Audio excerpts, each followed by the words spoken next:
one mistake, and ask for any apologies. Councillor Bennings, I understand that you would like to be absent for 20 minutes at 10 a.m, is that correct? Yes, yeah. That's good. All right, no other apologies. So we'll just carry on. I don't think we need to vote on that. So conflicts of interest, are there any? There appears to be none. Confirmation of minutes, the minutes of a meeting held on Tuesday the 18th of March. Are there any questions from that? Can I have a mover and a seconder? Mover, Councillor Redmond, seconder, Councillor Williams. Any further comments? There to be none. All those in favour, please say aye. Aye. Carried. Any matters arising from the minutes? Appears to be none.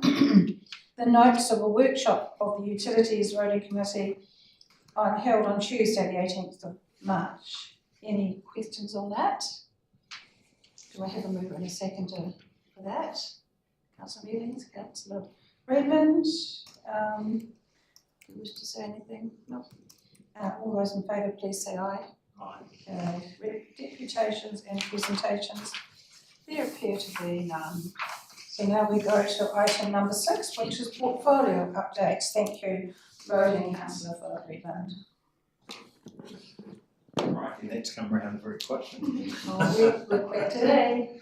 Right, four areas that I'll cover. The first one is focus areas for staff, and resealing has continued through April with further sealing on Oxford Road, Lowburn White Rock Road, Fletchers Road, Barkers Road, Foothills Road, Hill Street, Eyre Street and Plaskett Road, which have all been completed. There have been some delays experienced, which may result in Combs Road and Cars Road possibly being delayed and undertaken as part of next year's program. Asphalt surfacing has been completed on Ahoka Road between the Island Road intersection and Butchers Road, and I think I mentioned last month that if you drive through there, it's really smooth now, and I'm sure the residents will benefit from less road noise. It's very good. Where are we? Pavement rehabilitation works have been completed on Mill Road at Ahoka, and while the rehabilitation works are complete, there is still work to be undertaken to place topsoil on the burn areas and grass seed, and this will be done in conjunction with some further drainage works along Mill Road. Mowing and routine road marking has been continuing. Maintenance works are planned for Showgate Drive in Oxford over the school holidays. And pre-winter pavement repairs will now be the focus over the next month as we head into winter, along with gearing up for ice gritting season. So getting into winter very quickly. Other capital projects, Riverside Road seal extension is now complete. The curb and channel work is completed on Alfred Street, and work has started on Stephen Street, and Street to follow. That contract is due to be complete in early May. Pitch and contracting have poured the first section of curb and channel on Kippenberger Avenue near Lamb and Haywood, and you may have noticed that it's passed by. The Town Hall car park construction has begun. EDR contracting have been working on the drainage and services aspects of the contract.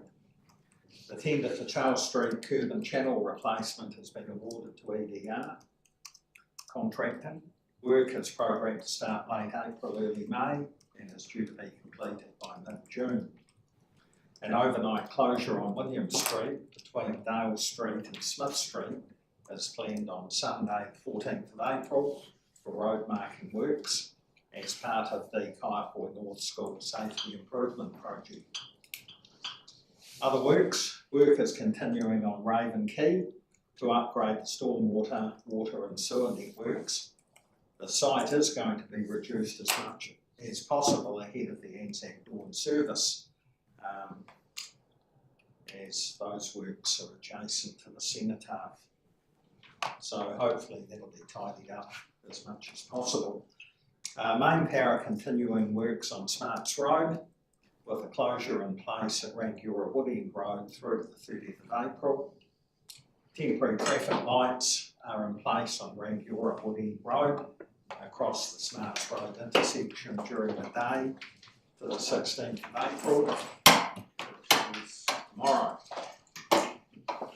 And events, there are well-known Anzac services in Kaiapoi Raven Key, which is already closed. Won't need closing twice. Silver Street and Davey Street are closed for Anzac parades from 8 AM to midday. Rangiora, Ashley Street will be closed between Burt Street and Collins Street, and High Street will be closed between Albert Street and Durham Street. Alfred Street will be closed and Percival Street will be closed between High Street and the Rangiora Service Centre car park entry. Victoria Street will be closed between High Street and Queen Street. So those closures are for the parade between 10:30 and 1:30 PM. And the custom West Ayrton and Anzac services, stop-go operations will be in place. So that's it on roading. Wow, that's a lot of work. Lot of streets. Any questions, Councillor Mealing? Not a question so much, but I think this is the appropriate forum to say, I just drove here via Plaskett Road, and I can't believe I'm saying this, but it was actually a joy to drive down for the first time in, I don't know, 20 years or something. So well done, thank you. I look forward to seeing the Mill Road works fully complete once the remediation has taken place. It's a very different road than it was, but it's looking good so far, and I think that the drainage will be very, very appreciated, so thank you. Well, if you're so happy, you might be prepared to pay a toll on this. Honestly, yeah, it is a bypass, I would. Well, thank you, Councillor Redmond. And I think a big thank you to the roading staff, Joanne and team, to say thank you. A huge effort, and luckily we've had some really good weather. Has probably helped enormously, I would imagine. So, but well done, team. It's huge activity in the district and completion of a lot of things that's been happening, and a lot of happy people, I'm sure. So thank you for that. Now we'll hear from Councillor Williams on drainage, stock water and three waters. Thank you, Paul. Thank you. Overall, the UV upgrades are progressing well. The control system for the new UV units at South Belt Rangiora is currently being modified and is expected to be operational in May. The West Ayrton UV installation is progressing well and due to be completed at the end of May as well. The Hoka water treatment plant upgrade is currently out for tender and is expected to be awarded in May. Tender for the Gary Meir well drilling contract has closed and the contract is expected to be awarded in April. We've all just had a wee bit from the water regulator. I'm not up with what's happening in the Glen Tui water thing, so hopefully I'll be able to give everybody an update. But I think it's a private scheme, but we may have to end up administering or something, so it'd be good for everybody to know what's happening there. Wastewater, construction of the septic disposal facility is progressing well and is expected to be commissioned in April. The Water Authority are consulting on the new wastewater environment performance standards, which may assist in obtaining wastewater discharge consents in the future. Submissions are due by 24th of April 25 and are currently being worked on by staff. Drainage and stock water. The second round of the drainage advisory groups for the year have been completed.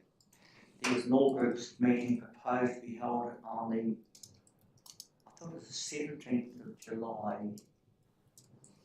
8th of July, I'll come back to everybody on that. It's either the 8th of July or the 17th of July. And that's it for me. Thank you. Thank you. Any questions of Councillor Williams? Appears to be none. Solid waste. Councillor Bryan. Thank you, Robbie. Thank you. As members are aware, we approved early pickups at the council meeting on the 1st of April. So that'll be 6:30 pickups.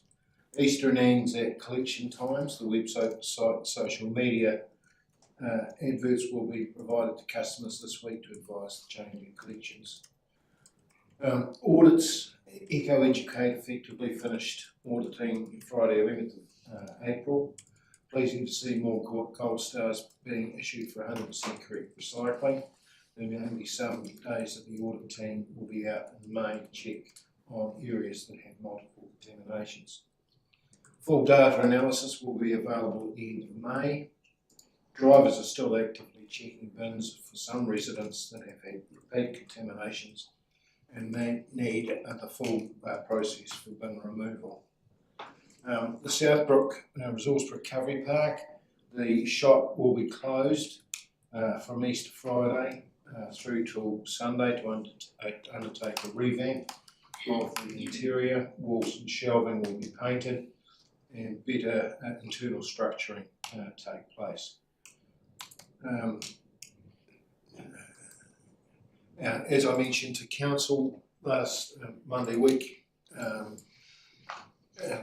Joint Standing Committee and Landfill Committees met in Christchurch. I've received Gil Cox's final presentation this morning, which I'll send through to Sarah and ask if she can pass around all council members. It's quite a good presentation, so I'm not going to go into the detail, but you can read it for yourselves. Thank you, Madam Chair. Any questions of Councillor Bryan?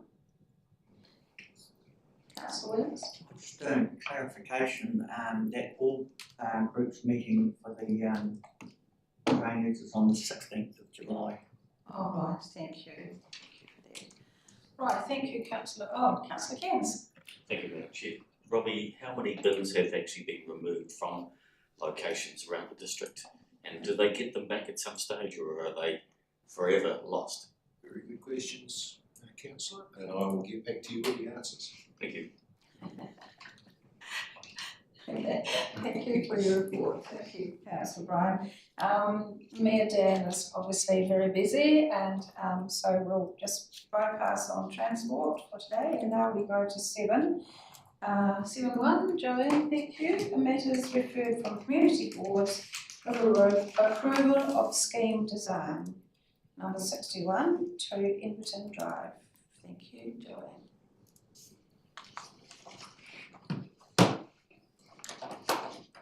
Thank you. So this report is seeking approval of the scheme design for River Road between Inverton Drive and number 61. There's a development plan at number 79, which requires the developer to upgrade the road frontage. Council has led the scheme design for this area to ensure that we take a holistic approach to the design itself and consider the issues in the wider area.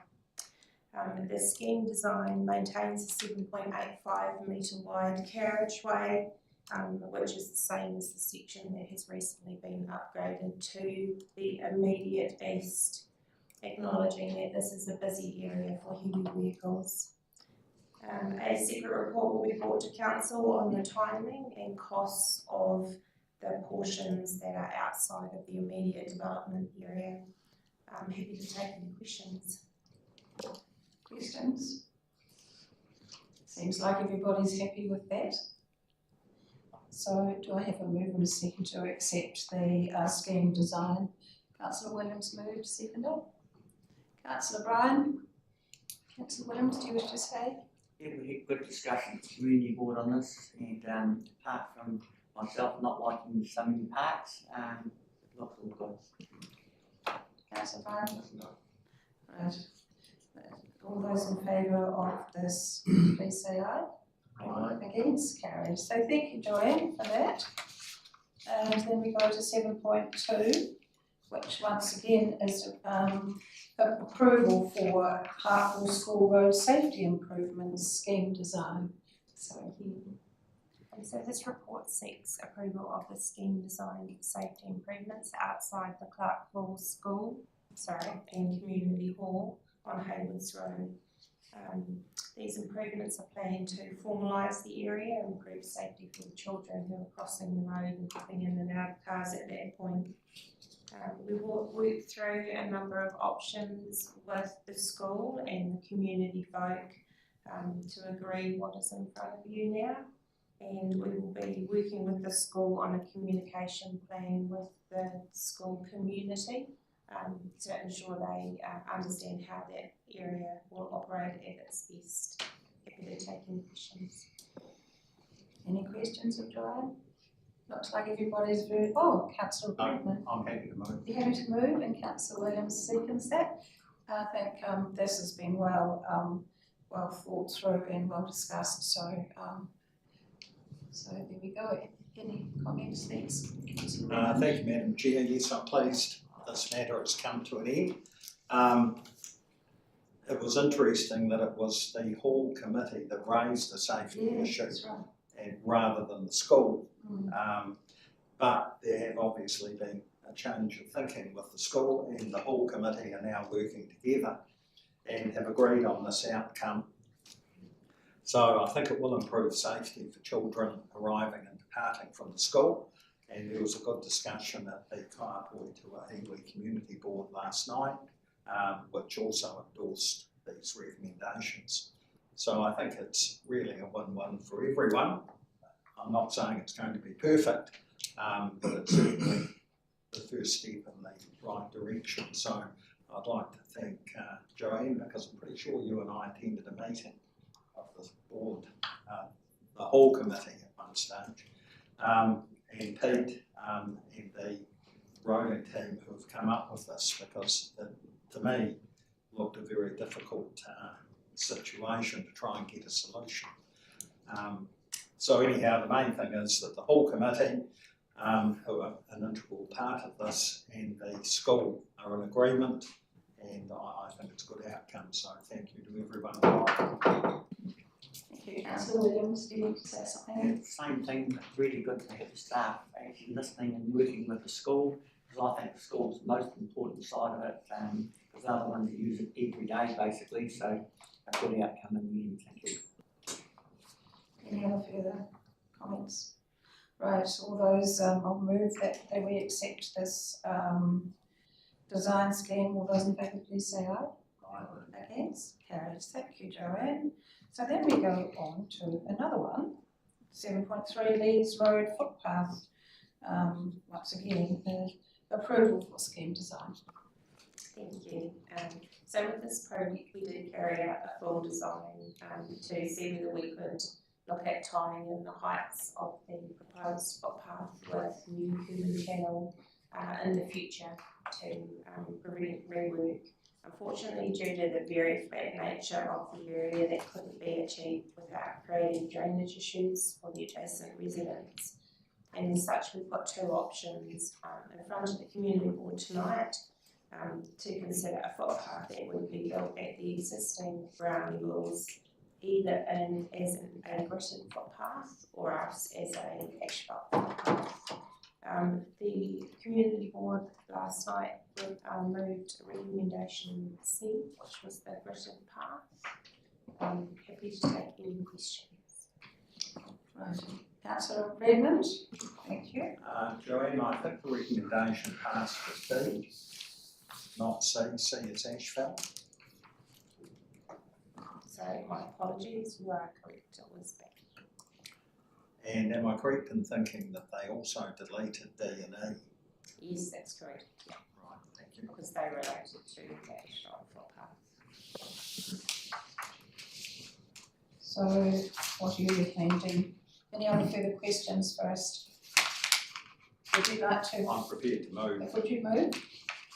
What are you recommending, Councillor? I'm moving A and B, which were the recommendations passed by the Kaiapoi to Iwi Community Board last evening.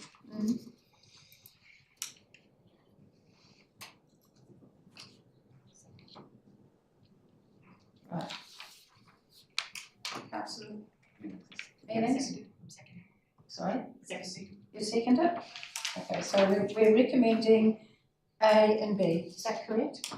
Yes, And you'd like to correct. speak, Councillor Redmond? Yes, just briefly. We try and avoid the word no-brainer, but All right. this really was a wee bit of a no-brainer. It's not an appropriate time to be looking at asphalting a footpath there, which would have to be redone to address drainage and other issues Right. early in the life of that footpath.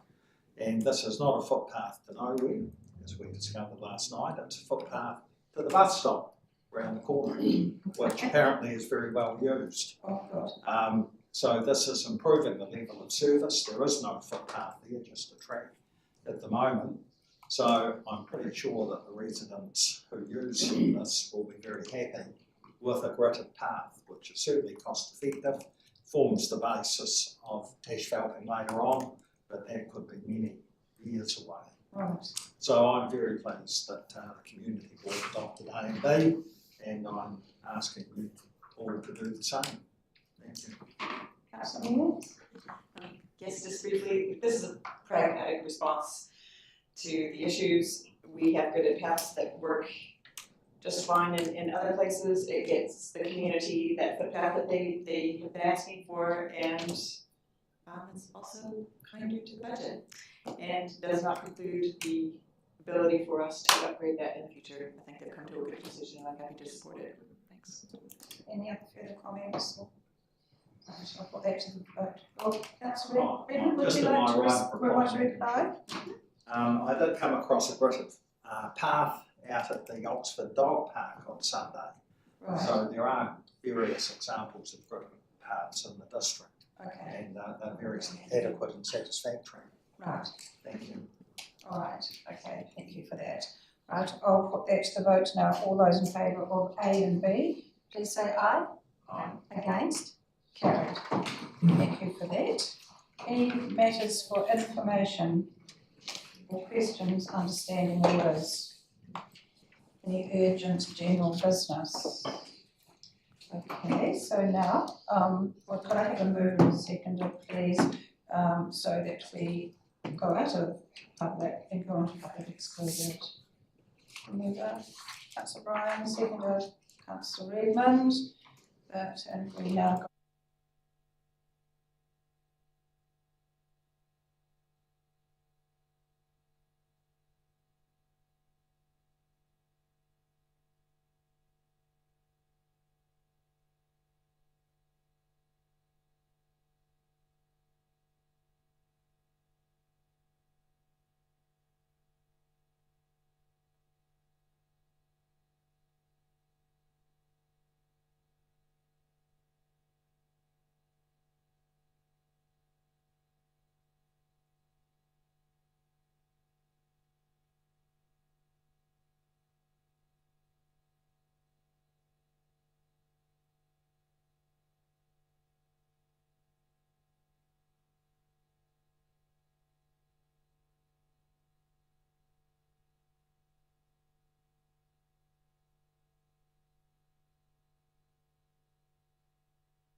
Tuesday the 20th of May at 9 a.m. And it appears we have a workshop. Manual water supply, wastewater treatment plant. Nothing in there. There you go. Welcome.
It is.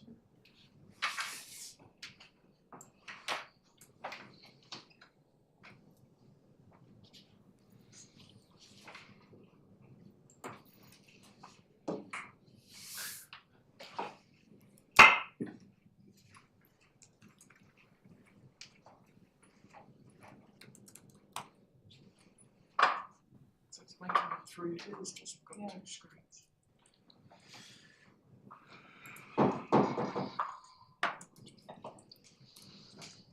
I think it's down.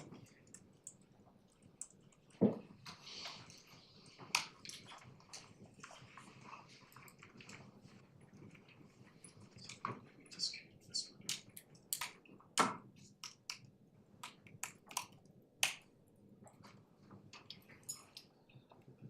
Yes.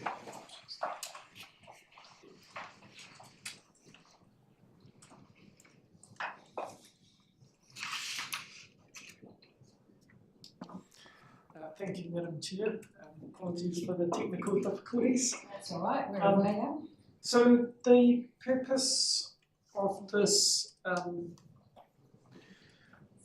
workshop is just to give you an overview of for the Mandible Water Supply, our bore strategy. So effectively these three things we want to achieve out of this workshop is, first of all, to talk about the changes that we've had to make to the strategy from what was set in the current activity management plan, or what our budgets are in the long-term plan. Second is to give an update on the drilling of the third bore on Two Chain Road, which is currently underway. And thirdly, to talk about our revised strategy as a result of these two changes. Before I get into that, I just wanted to give you a little bit of an overview of generically what our bore strategy is for all of our water supplies.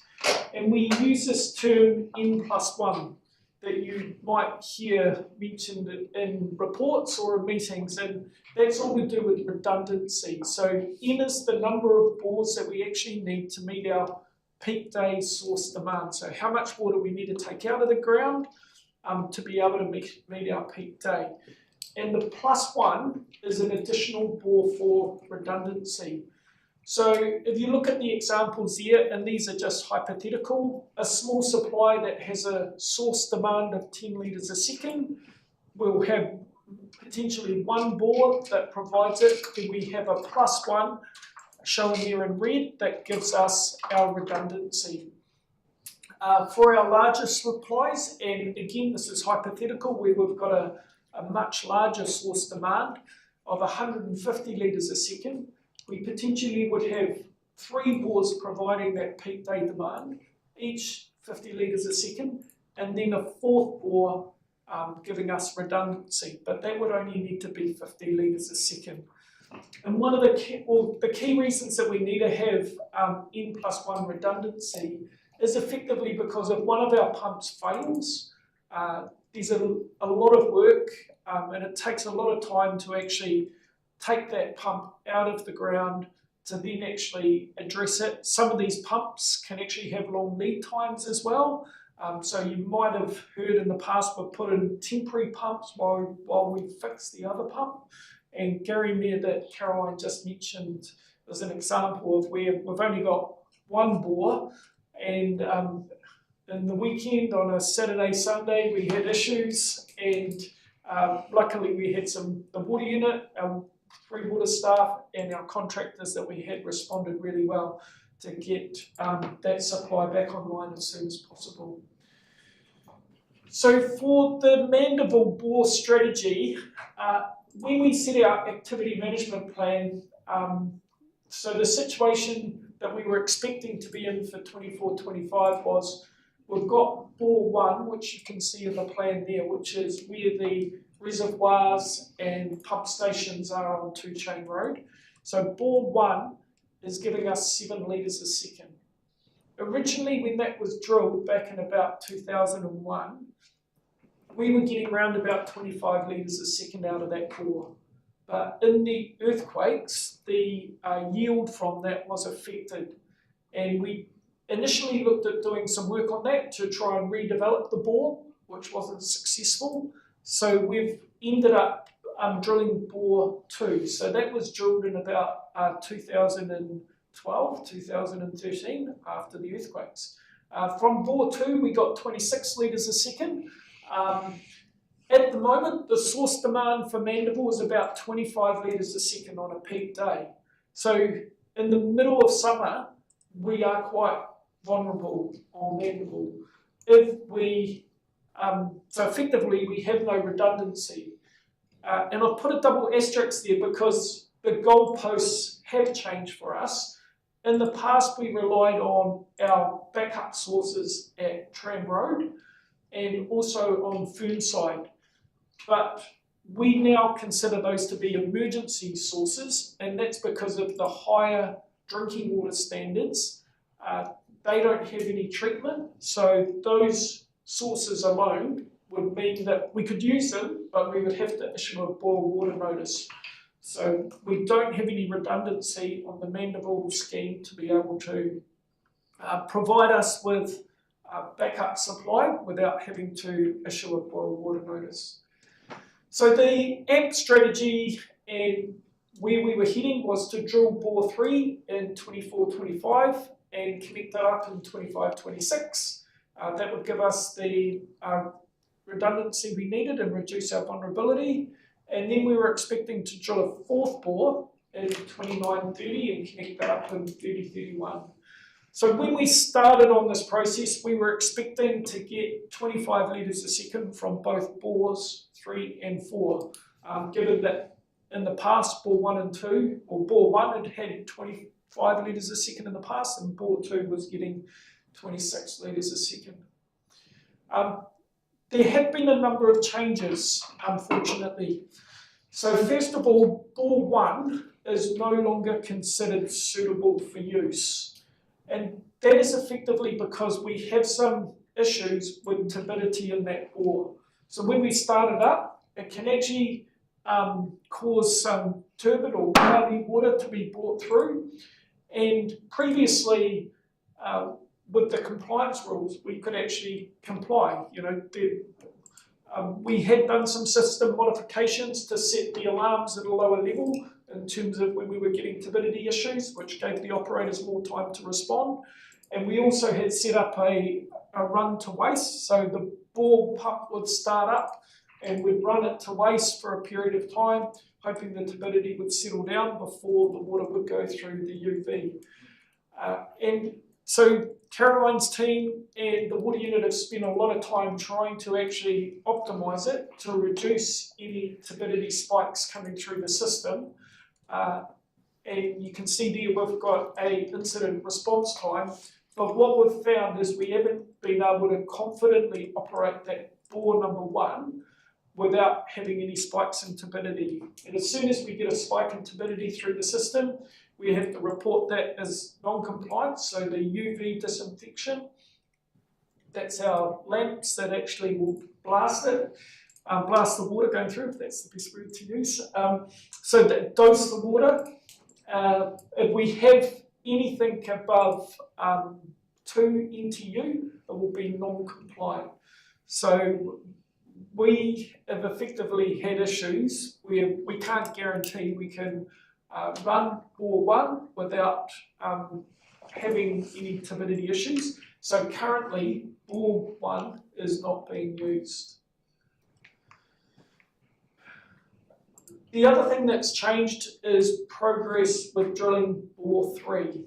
So we were expecting to achieve 25 litres per second, but we're likely, based on where we've got to with the drilling, to only achieve somewhere between 12 to 15 litres a second. So you can see we were drilled bore 3 in that plan, which is roughly halfway between bore 1 and 2. They did find water-bearing gravels, 2 lenses, one at about 70 metres deep and one at about 100 metres deep. And both of those were showing, and without developing the bore, it's a little bit hard to confirm, but in the well drillers' expertise, they were expecting we'd be getting around that 12 to 15 litres a second. So where we've got to is we now know that our strategy that we set in the annual plan, in the activity management plan, which went into the long-term plan, is no longer valid. First of all, because bore 1 is no longer suitable for use, and secondly, because bore 3 is only likely to achieve 12 to 15 litres a second. So we've effectively had to make a call on what we do with bore 3. We've already spent a lot of money, about $180,000 drilling it and finding out that it's not fully successful.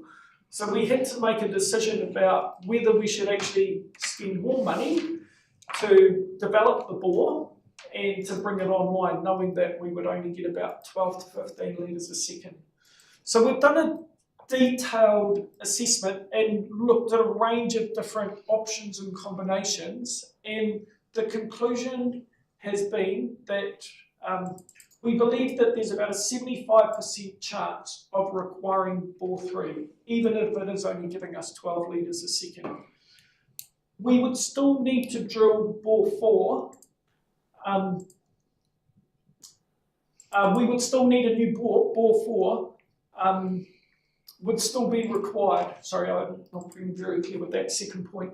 So even if bore 4 was fully successful, 25 litres a second, we would still need to look at an additional bore at some stage in the future. We actually think that drilling bore 3 or connecting bore 3 up now, developing it and connecting it up, it reduces the overall vulnerability of the scheme sooner. So it enables us to reduce that vulnerability and gives us a little bit more redundancy quicker. So the decision we've made is to proceed with developing bore 3 and connecting it up. And because bore 1 is no longer suitable for use, we actually need to get on with drilling and connecting up bore 3 as soon as possible. So we're now looking at revising our overall strategy. We're not relying on bore 1 at all. We're effectively saying that 7 litres a second is not available for us for our backup purposes, although we may still retain it and use it for emergency purposes, similar to Tram Road and also Fernside. Bore 2 will continue as currently our best bore, giving us 26 litres a second. Bore 3, we expect to get 12 to 15 litres per second. So even with that, we still have a redundancy deficit. So the revised strategy is to develop bore 3 and connect it next year. Drill bore 4 next year, with the plan of connecting it up in 26, 27. And then bore 5 becomes, if bore 4 is successful, then we won't need bore 5 until 34, 35, so it buys us a bit of time. But if it's not successful or partially successful, we only get 12 litres a second, then we will need a bring forward budget for bore 5 as well.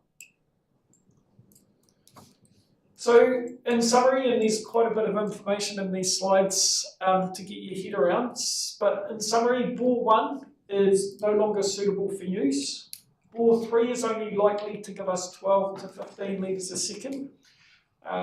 We believe that developing connecting bore 3, that has been determined to be the best approach to reduce the vulnerability of the scheme as soon as possible. Bore 4 is required to be drilled now in 25-26 and connected in 26-27. So this is currently different to the budgets in our long-term plan. So it's proposed that the water staff submission will include a request to bring that budget forward. So it's currently in 30-31, and that request will be to bring that budget forward to 25-26. And like I just explained, bore 5 is really, when that is required, will be dependent on the success of bore number 4. So happy to take any questions. Councillor Williams? There's possibly another scenario there. What happens if bore 3 returns 25 litres per second? Would that, it could happen? It won't happen? How do we know? So they have actually started the development, and there's a couple of stages of that. It's when they actually see how much they can take out of the ground, and they'll do a step test, which is actually looking at how much they obtain at different flows. So I understand the preliminary results from that are indicating that we're likely to get in the order of about 13.5 litres a second. And the second question, Treen Road door, what does that put out? I think it is in the order of about 20 litres a second. It's a shallower bore, so it's untreated with the exception of chlorine. So we would need to issue a boil water notice if we were to utilise the Tram Road site. So what would be the cost of actually setting the Tram Road one up, or the Fernside one up, as an emergency backup with all the safety procedures in place for a complete emergency if required? Because I presume the Tram Road one can be used at other sites as well, is that correct?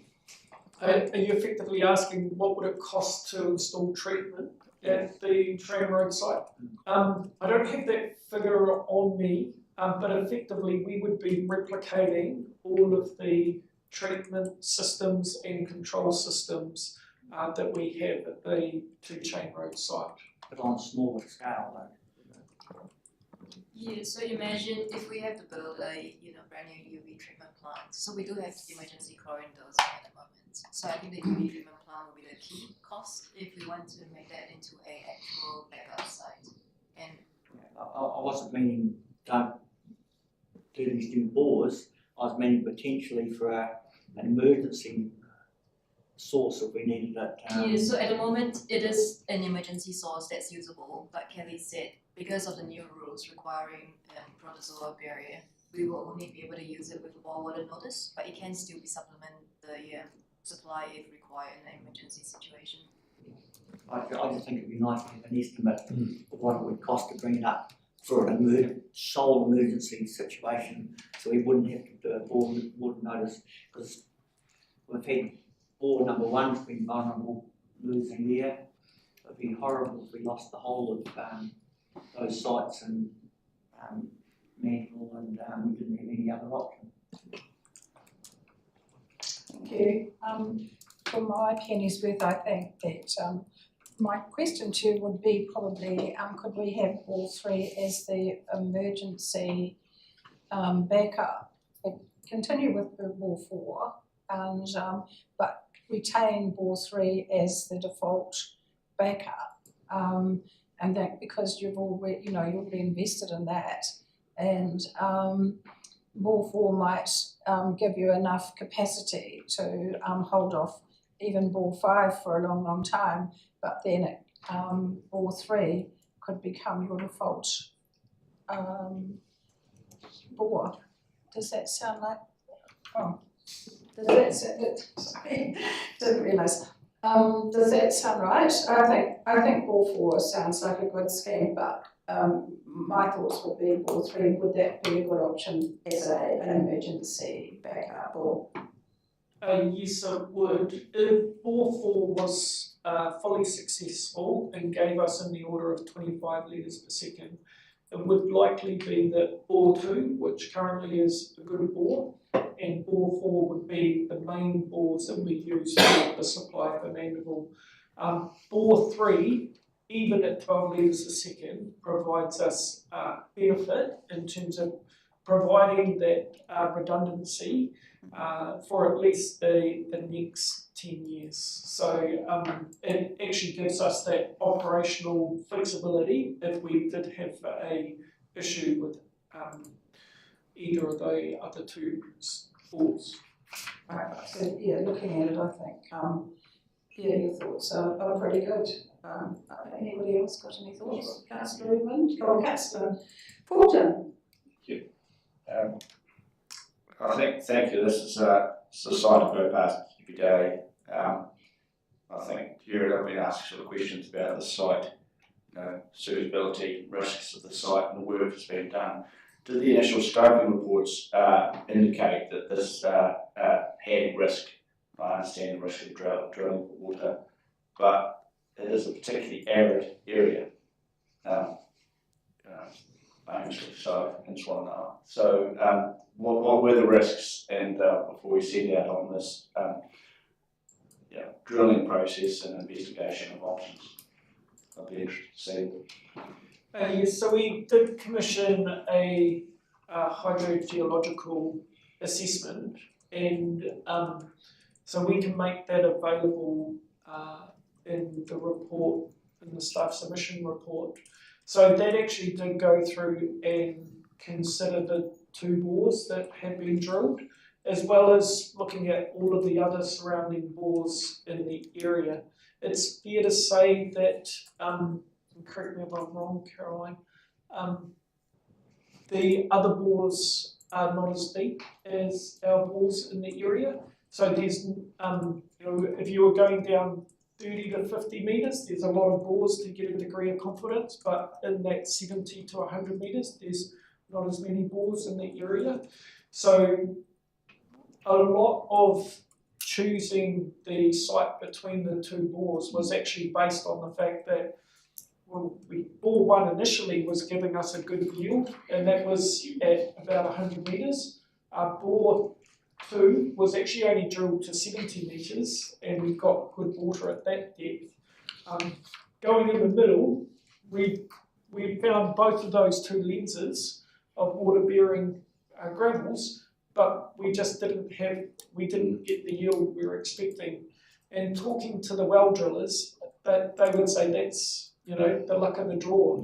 Just the localised variability that you can obtain within aquifers, that actually means you've got a fully successful or a partially successful well. So it is we've got as best technical information as we can to make sure, given the amount of public money that we're spending, that we're making wise decisions. But there's always that uncertainty, given that nobody knows exactly what is happening in aquifers 100 metres under the ground. Just for me, you also raised turbidity issues. This is also very close to the sort of flood path I've seen on the maps and the discussions about the resurgence channel. So if and when we resolve that, will the flooding have an effect on any new well that we drill in terms of turbidity? The turbidity that bore number 1 is experiencing is believed to be more due to be localised around the screen itself, and they talk about the structure of the surrounding material around the screen. So we actually believe it's more to do with the structure of the aquifer around the screen on bore 1 that's actually causing the turbidity to be sucked in. So it's more of a localised issue as opposed to something related to rainfall or resurgence in the wider area, bringing turbid water in and coming through. Happy with that? Yes, thank you. Local questions. That's good. Councillor Redmond. Thanks, Kelly. You indicated bore 2 only went down 70 metres. Is it possible to go deeper with bore 2?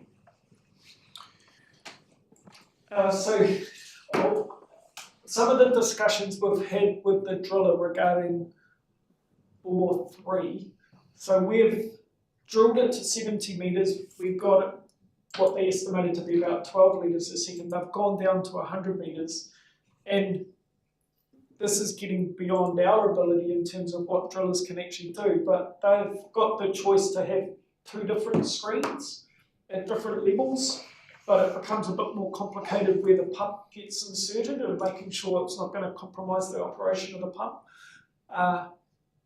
So what we've actually decided, it's better for us to put the pump at a lower level, and then that means we can actually draw the hydraulic grade line down a lot further to get more water out. So going back to your question, could we actually look at bore 2 and potentially drill that further down? Well, we potentially could.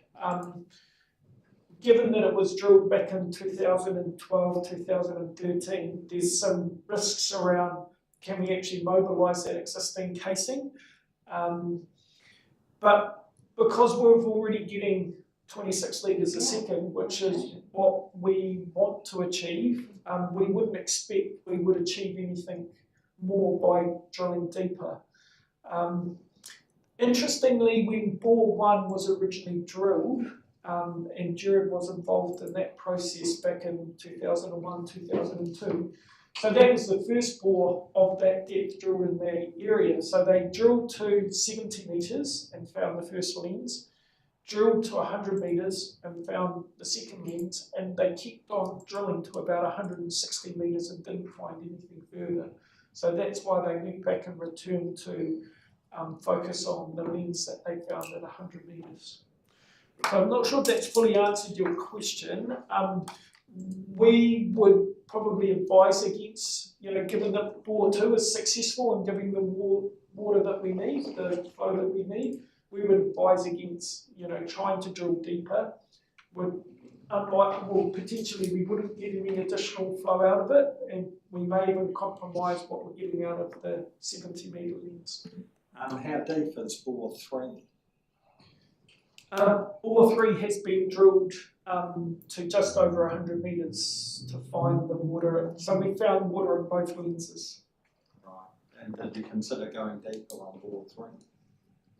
No, we didn't, based on the fact that bore 1 had been drilled another 60 metres without finding anything additional. Thank you. Councillor Williams, you have a question? You stated bore 1 we went down to 70 metres originally when during time. You've got a wee bit here and you went down to 100. You got a problem with that.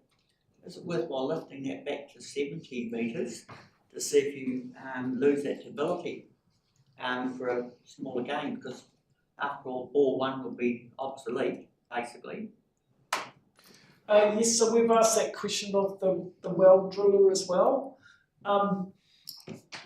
And this is actually starting to get into the technicalities, and what we suspect may have actually happened was when they they drilled down 70 metres, found some gravel. This is bore 1 back in 2001, 2002. Drilled to 100 metres. When they drilled to 160, and they would have pulled the casing back up, but would have backfilled it with material. So they would have had, you know, a core that had been backfilled with material, and potentially in the earthquakes, that's actually been shaken down and consolidated. So there's some concern about the base of the bore, and if we then did something similar by pulling the casing back up from 100 metres and using the and trying to get the water at 70 metres, there's a real challenge in terms of you'd want to backfill the next bit, and you know, you've then got, what would that be, 90 metres of backfill within the bore. So it is something we could look at to see if we can achieve something more out of bore 1. Potentially we could get more than 7 litres a second. Potentially we could, we wouldn't have the turbidity issues, but there is a real risk that we spend a lot of money and we don't get anything out of it. So we actually think that it makes a lot more sense to start with a new bore where we actually have a lot more confidence of the structure. You know, it's effectively virgin material that we'll be going to get a good structure to draw water through the aquifers. So the other question, saying that you have to backfill it, what about just capping it at 70 metres per day? Basically, laying into a cork in the well at 70 metres. Yeah, effectively I think that's what they actually do. They'll use a bentonite type clay to form a water barrier, but that's still going to be sitting on backfill material that you want to make sure has some good structure. Thank you. I think that's been well sort of thought through. I think what I can say is you're the experts. Keep up the great work and come back to us when you get all the facts and figures together, and we'll move on. And I think it's a good idea that you're looking ahead and you're planning for worst case scenario and to make sure that we can continue to have adequate water supplies to the Mandeville area. So thank you very much. The next workshop is the Kaikoura Wastewater Treatment Plant. Kelly, once again, and Caroline. Thank you. Jeff, but cold in here, isn't it?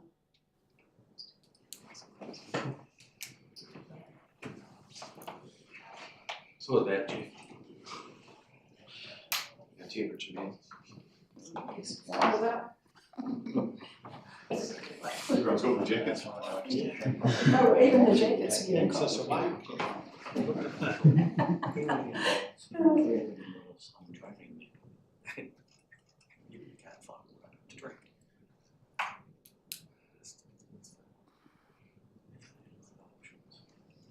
It's good sitting on the call. Oh, it is cold. Thank you. It's quite cool, so it was set to 19.5. Oh, why not 23? Right, there we go. Kaikoura Wastewater Treatment Plant. Good morning everyone again. So the workshop today is on the Kaikoura Wastewater Treatment Plant. So the overview for this workshop, I'll touch on the purpose of why we're having this workshop, provide a bit of background about the Kaikoura Wastewater Treatment Plant, focusing on the sludge management aspect, just because that seems to be the key topic for conversation these days. The infiltration wetland, have a good look at that particular basin, and followed by some staff recommendations and proposed next steps, and a chance for you to ask questions at the end. So the purpose of this workshop, there's been lots of recent OIA queries from the public about the Kaikoura Wastewater Treatment Plant, how are we managing that, the issues that they have observed from public. And so I just wanted to take the opportunity to provide the elected members with some information about the plant, so that you are informed, and also about the current issues and what we are planning for our treatment plant going forward. So just a bit of the background. So the Kaipa wastewater treatment plant was built back in the 70s, and it was started as a basic wastewater treatment system with just the 2 ponds at the bottom, and the effluent is discharged to land, so at the northern side. So above the 2 ponds, basically, that's the area that the effluent was discharged to. So back in the 90s, there was some significant upgrade to this basic plant. So in addition to that 2 oxidation ponds originally, an aeration basin was added to the front end, and that is that rectangular pond at the bottom left-hand corner. So that provides the main treatment. So the aeration basin utilizes lots of aeration and is deeper, about 3 meters, and it provides I would say effective carbon and nitrogen treatment for the wastewater, followed by the oxidation ponds, and the northern area, which used to be the land disposal site, then got converted into an infiltration wetland where extended secondary treatment takes place.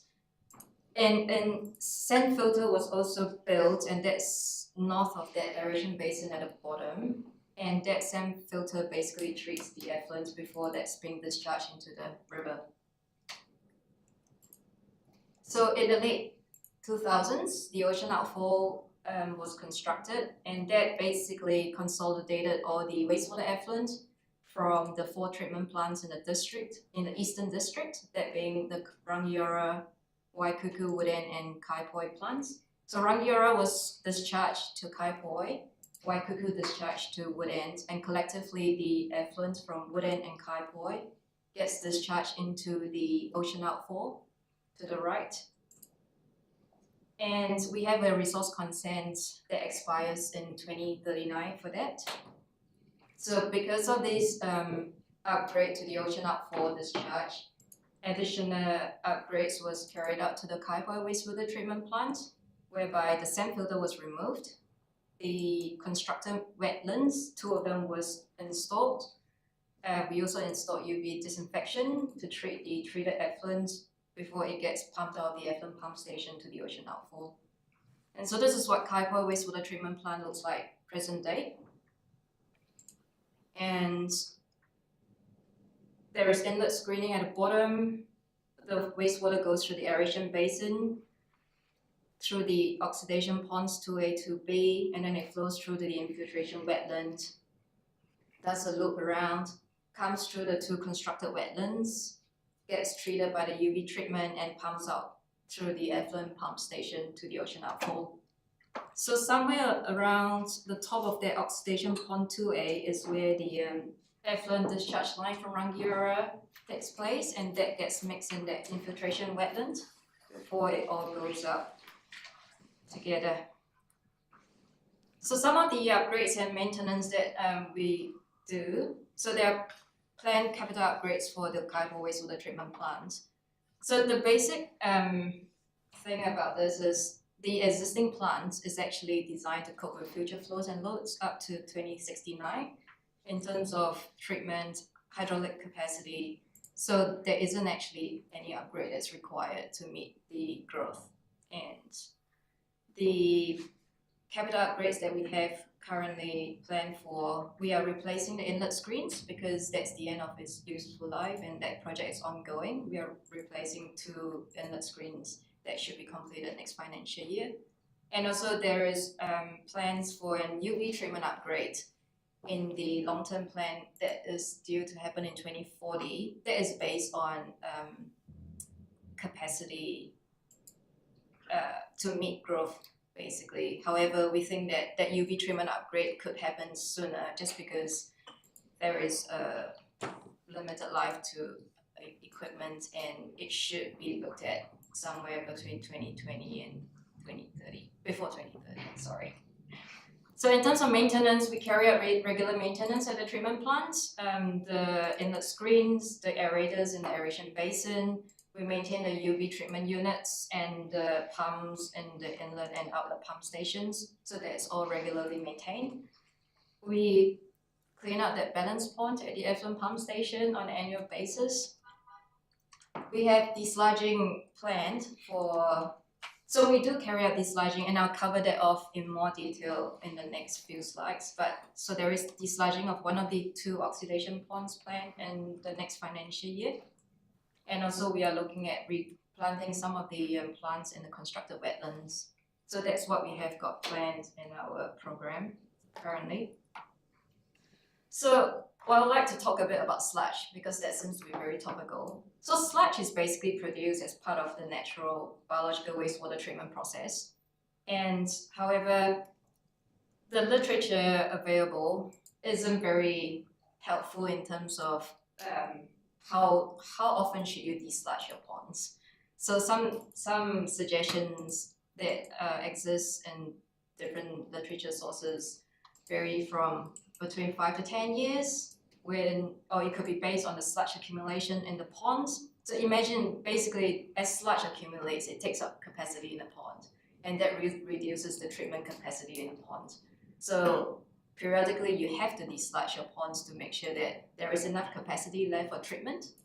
But then that is again not clearly defined when that trigger point is. So the suggestion is you should try and maintain your sludge level to no more than 35% of the pond, or if the water level in the pond is less than 0.9 meters, or if you notice a reduction in the treatment performance of the plant.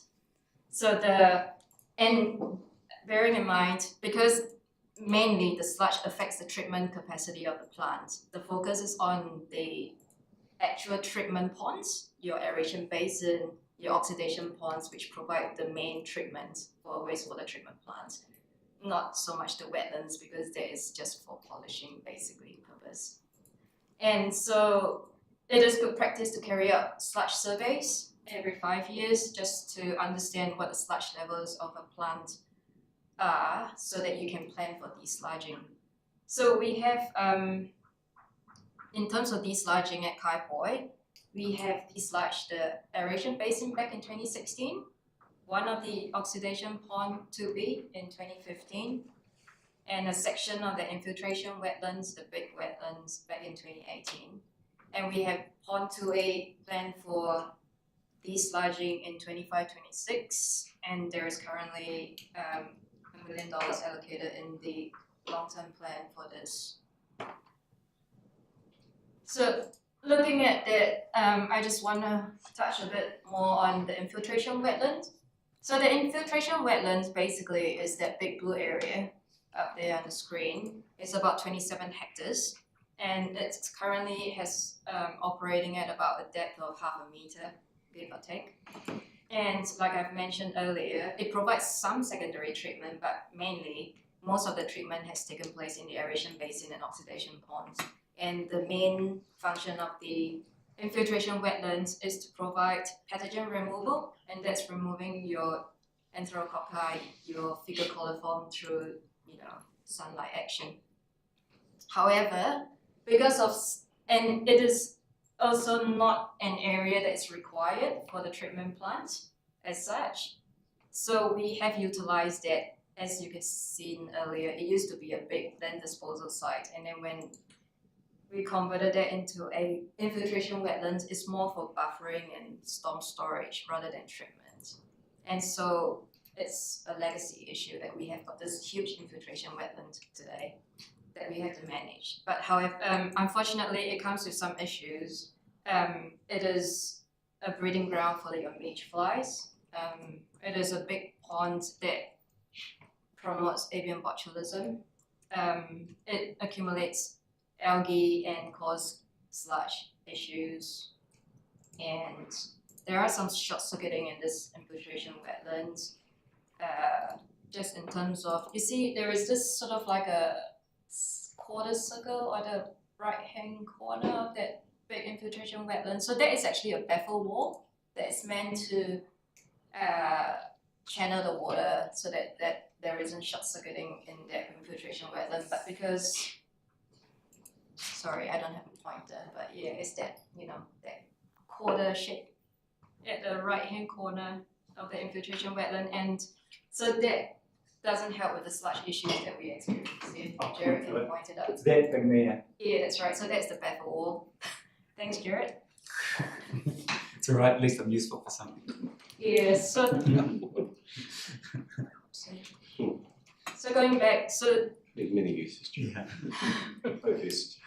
So the issues that's quite topical, midges. So midge flies basically it's a habitat for these midges. If they like shallow ponds, the midge larvae basically thrive in the environment, develops in the sediment, and it is a nuisance insect that causes the neighboring properties to be swamp, and there, as you can see from that photo, all that black dots there, that's basically how bad it can get with the midge issue. Avian botulism. So basically, avian botulism, as you will be very familiar with, is a disease that causes paralysis in your water birds, and that's caused by bacteria that live in the pond bed. So unfortunately, because the infiltration wetland is such a big body of water, there's just a lot of opportunity for the bacteria to thrive in here. And in certain conditions, the warmth, when there is food, protein source, and it's anaerobic, the bacteria becomes active and produces this toxin, and it can accumulate in your aquatic invertebrates and then gets eaten by the birds. And so because the infiltration wetland is a large body of water that attracts a lot of water birds, it becomes a breeding ground for that. Algae and sludge. So when your oxidation pond, when the wastewater leaves the oxidation pond, it is high in nutrients, particularly your nitrates. And so imagine you have got a great food source that's for the algae with, large surface area with sunlight. So it basically thrives in that large surface area. And when the algae dies, it forms a sludge that builds up eventually over time. And together with your wind-blown vegetation, some fine silts and sands that tend to get accumulated in your corners, where those two yellow arrows are, your northeastern corner. And that's due to, in part, the wind that helps to carry all that sludge accumulation to that corner. So that has been the main topic of discussion regarding why we are not maintaining our wastewater treatment ponds and there is sludge accumulation. But essentially, as you can see, that is secondary to what the wastewater treatment plant function is. We want to make sure that we meet our wastewater treatment compliance standards, and so the treatment ponds itself are carrying out that function well. We are meeting the effluent limits, however, we have got these secondary issues from the wetlands. So we did carry out a sludge survey this year to understand what sort of sludge levels do we have in the infiltration wetland.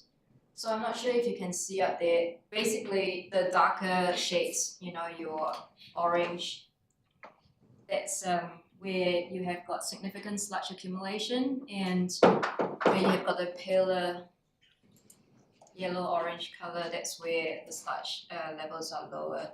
So you can see basically that there is accumulation of sludge mainly in the northwestern corners and the western edges, and also along the baffle wall. And so the two northwestern corners, the western edges, and then at the bottom where the Rangiora outlet pipe is, there is some sludge accumulation there. And then along that quadrant baffle wall, that's again another area where there is some sludge accumulation. And relatively low sludge levels in the remaining wetlands. So this pattern is consistent with what we are suggesting, that the wind action, the way it interacts with the pond hydraulics, causes certain deposition in those specific areas. So back in 2020, staff looked at, okay, so if we have got this huge infiltration wetlands that's not really required for wastewater treatment, can we reduce that area? And a report was taken to you and I at the time that was approved, and the recommendations from that basically was we can essentially reduce the area of the infiltration wetlands by 80% before we will see some effects with the treatment. And that's mainly the treatment, the reduction in treatment for pathogen, which is reduction in the sunlight killing of the bacteria. And therefore, we will then require a UV upgrade to compensate for that. However, by reducing the infiltration wetlands, you're effectively reducing your storage capacity for wet weather flows. And also, if you ever need to take the ocean out for offline for maintenance, there is no storage capacity. And unless you significantly reduce the area of the infiltration wetlands, it is not going to be meaningful for any improvement in the niche situation. So you have to reduce quite a significant area to see a significant improvement in niches issue. And also there is no guarantee that the number of birds that will be that's infected by avian botulism now because of that large body of water will be reduced. Because as we know, they can be affected anywhere, even at the Kaipoi ponds, for instance, the Kaipoi lakes. It happens anywhere where there is a large body of water. So it may or may not have a significant effect on that. And the key point is, if we were to reduce the area of the infiltration wetland significantly, it is very costly to fill in that wetland. It's in the order of $1.7 to $2.9 million. And this is an estimate back from 2020. That's how much it would cost to fill in the infiltration wetland if we were to take it offline completely and not use it. So staff have reviewed all the considerations, and we still believe that reducing the infiltration wetland isn't justified for the return on investment because of the uncertainty. We can't guarantee that we will solve all the current issues that we have with regard to midges and your avian botulism. And we already have a midge management plan and avian botulism management plan in place that helps us deal with those two issues.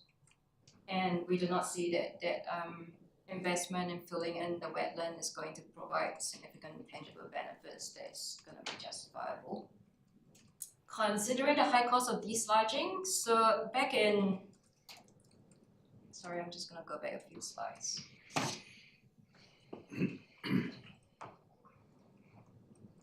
So back in 2018, we actually dislodged a section of the infiltration wetlands, and that is that rectangle on the western side.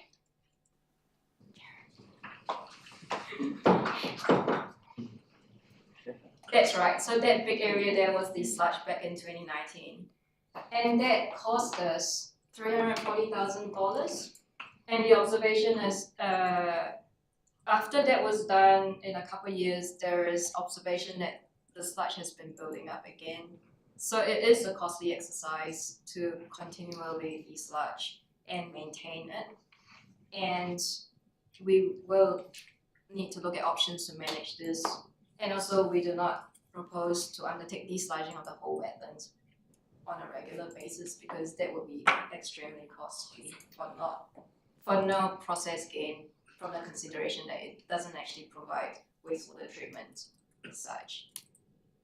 So the next steps that we're proposing to do, we will develop an infiltration wetland optimization and desludging plan that looks like.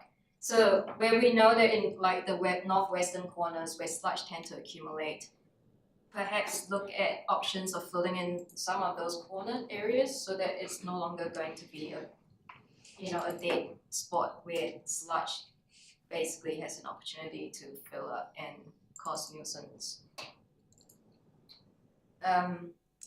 The other thing is we will look at the feasibility of being able to partition the wetland. So whilst we are not recommending to reduce the area of the wetland permanently, there might be merit in looking at whether we can partition it up so that we can take sections offline and let it dry out naturally to try and remove the sludge on a regular basis, rotational basis or rather, so that we can manage the sludge that way rather than having to desludge it at a significant cost. because basically you're pumping out liquid sludge, and that is a costly exercise. But if you can partition it out so that they can be left to dry naturally and remove the sludge and then rotate to the next section, that might be a good exercise that we can manage the sludge without too significant cost.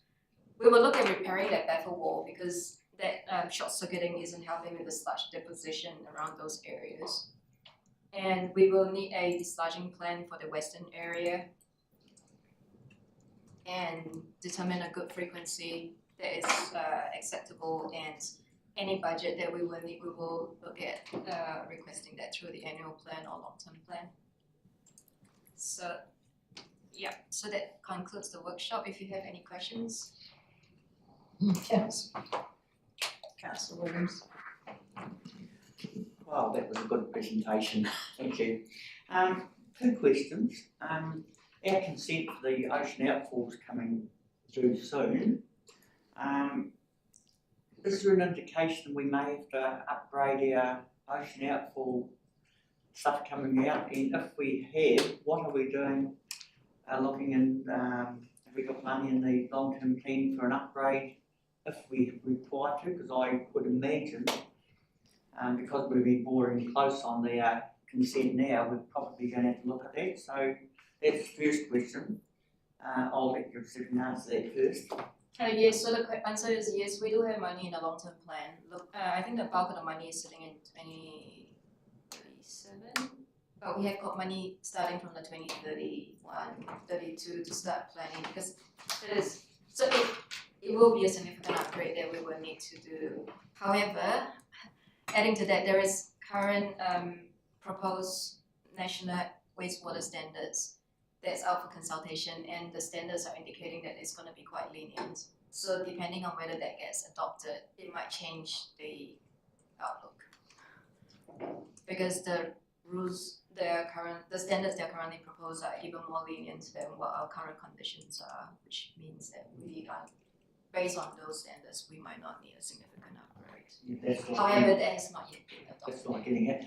And the other thing, have we, for this avian botulism, have we looked out of the square and maybe thought about getting rid of the birds from there completely, like exactly what they do in the Marlborough grapevines? They have a laser thing and it scares the birds away, and the birds disappear from all the vines, and they have that for hectares and hectares of land, and all it is a wee laser thing goes tick, tick, tick, tick, tick, and it shoots the laser above the grapevines, and it scares all the birds away. Have we thought about that for avian botulism? They're not very expensive, though, laser things, by the way. Yeah, not that I'm aware of. I might need to talk to Sophie about it, or maybe Kelly. Yeah, we would definitely need to find out more on that. The Kaipoi wastewater treatment plant site is actually monitored by the I think it's Christchurch City Council Regional Park Rangers, and that is because the number of birds that populate that area it's relatively significant. So the Kaipoi wastewater treatment plant, Brooklands Lagoon, Bromley wastewater treatment plant are some of the key areas, and the estuary are some of the key areas that birds populate, and it's almost seen as a bit of a haven for some of the birds as well. So we would need to find out some more information on that, and whether that there would be considered on balance to be merit in actually trying to prevent birds from populating that area. These laser things, you can actually determine what areas you want to keep the birds away from as well, so you'd have an area where it's a bit cleaner, you can probably not have the laser situation to leave birds over there. I can borrow one of those units to show you what they are if you want to. Thank you. Councillor Redmond. Oh, sorry, before you, it was Mayor Jan. Sorry. Sorry. Thank you. We have previously asked, in light of perhaps the changes that are coming, and you're indicating that And I think it's timely that they are considering those, because we get regularly asked questions about it. If there are, as you indicated, perhaps better standards, might it be time that we look at bringing forward bring forward the timeline in order to take advantage of that, rather than waiting till the time comes up, and then maybe those changes may change. So if there are more favourable conditions, for example, might it be sensible to consider bringing that forward?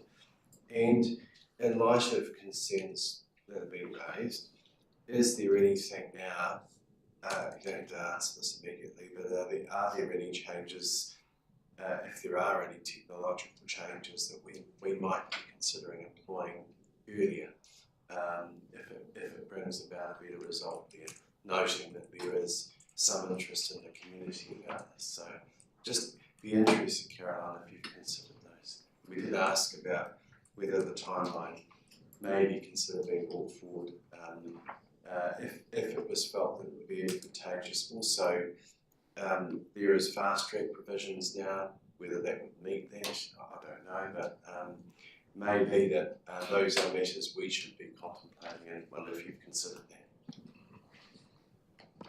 I can answer the first one. So definitely in terms of the timeline, I've just looked at the budget for the Eastern District scheme upgrade as part of the next consent renewal, which will need to be undertaken by 2039. So currently we've got about $65 million, and that is spread over 7 financial years starting in 2032 through to 2039.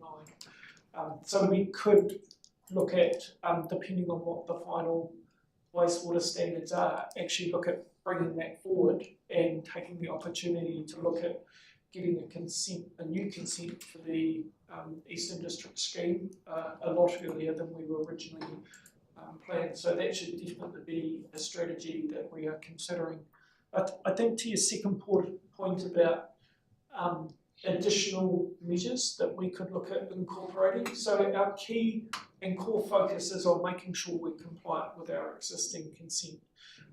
But the way we manage our treatment plants, as well as the sludging operations that Caroline has just set out, we should be looking at where we can actually take those opportunities to employ additional measures that is going to give us a higher standard. One of the challenges that we will have is quite often to get a notable increase in standards would actually need significant capital investment. But where we are doing works, whether it's maintenance or capital works, we make sure we're not doing the bare minimum to meet the standards, but doing the most logical in terms of the benefit cost to make sure we're incorporating improvements where possible.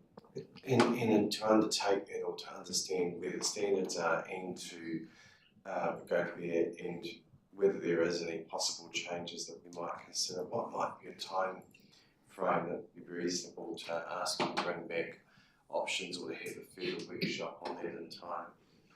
Well, the standards are, the process here is for those to be adopted in around about September this year.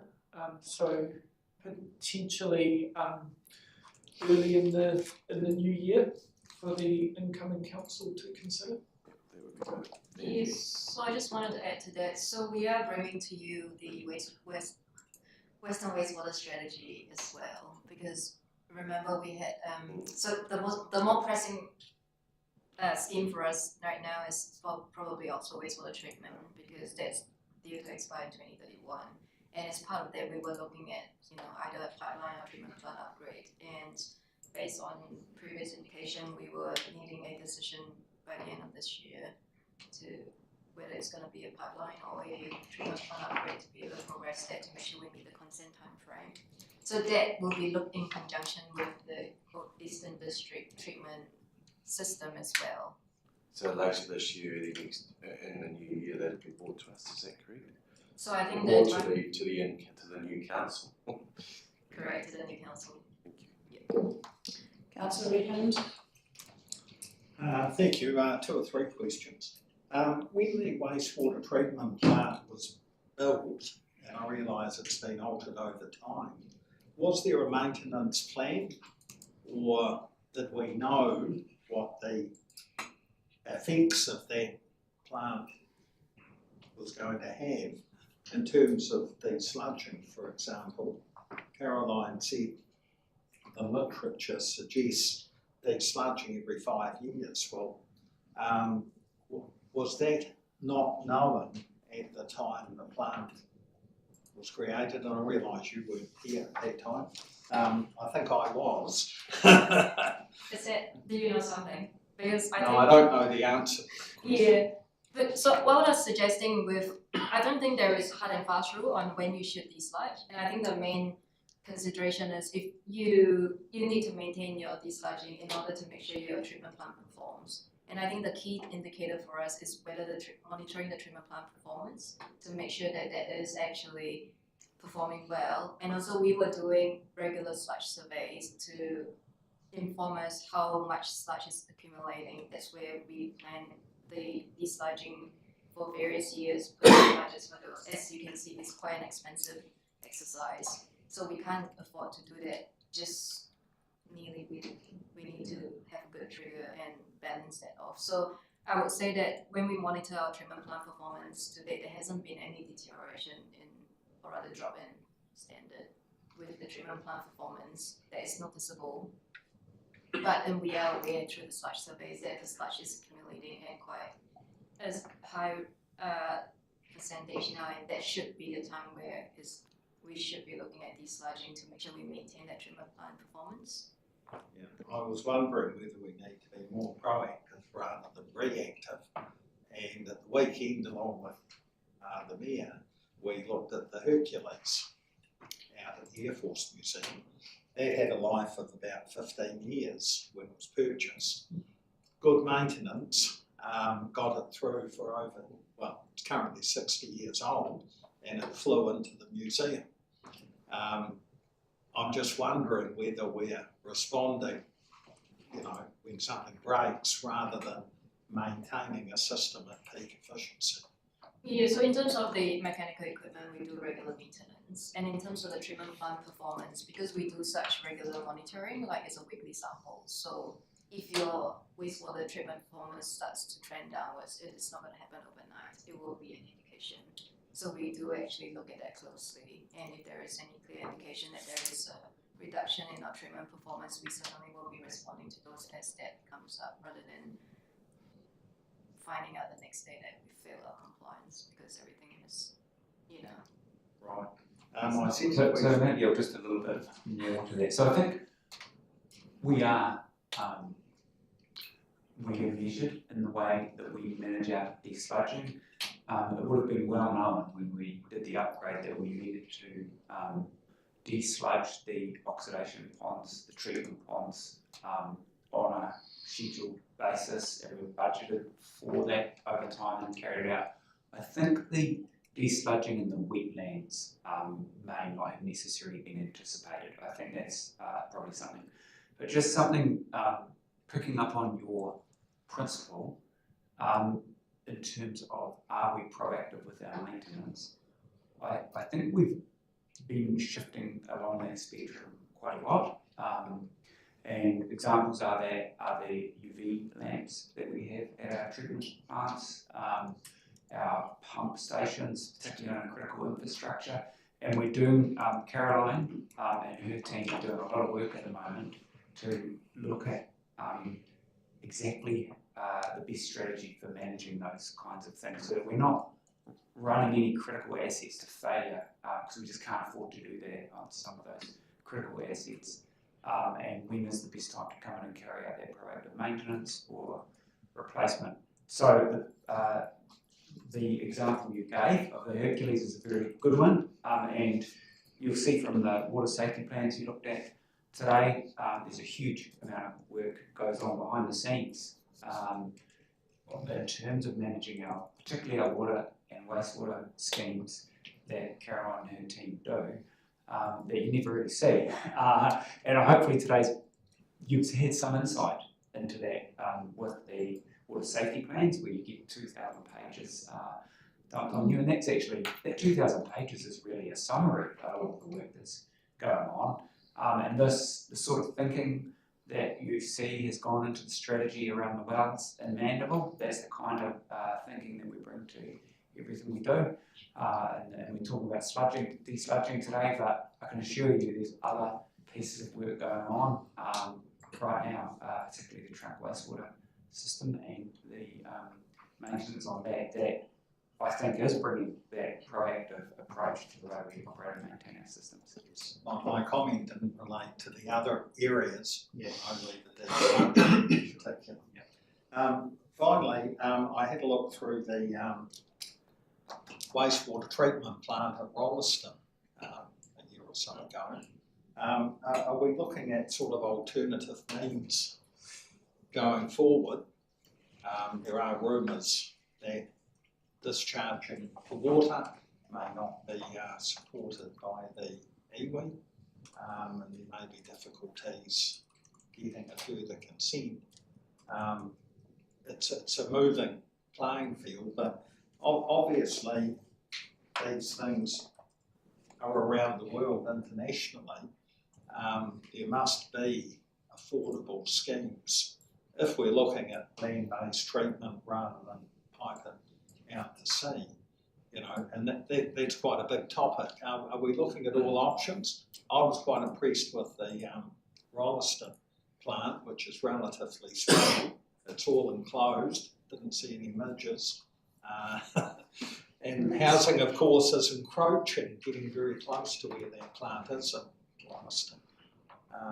So are we looking at alternatives, I guess, is what I'm saying? Yes, so all options will be on the table. We do also need to look at what is the best solution given the infrastructure that we have, so utilising and making most of the infrastructure we do have. The other comment I would make is that even the Pines wastewater treatment plant in Rolleston has its challenges as well. And one of the chapters that's in the proposed wastewater performance standards relates to biosolids reuse, and that is because the byproduct that they generate has a challenge with disposing of that as well at the moment. So it's a plant that's designed to generate a product that can actually be used, but our current rules and regulations actually mean that it's currently being effectively disposed of at a landfill at the moment. So we will look at those standards to see what is going to be the best strategy for our Eastern District scheme, given the infrastructure we've got, as well as all of the different technologies that we could potentially use. Thank you. Thank you. Councillor Norton.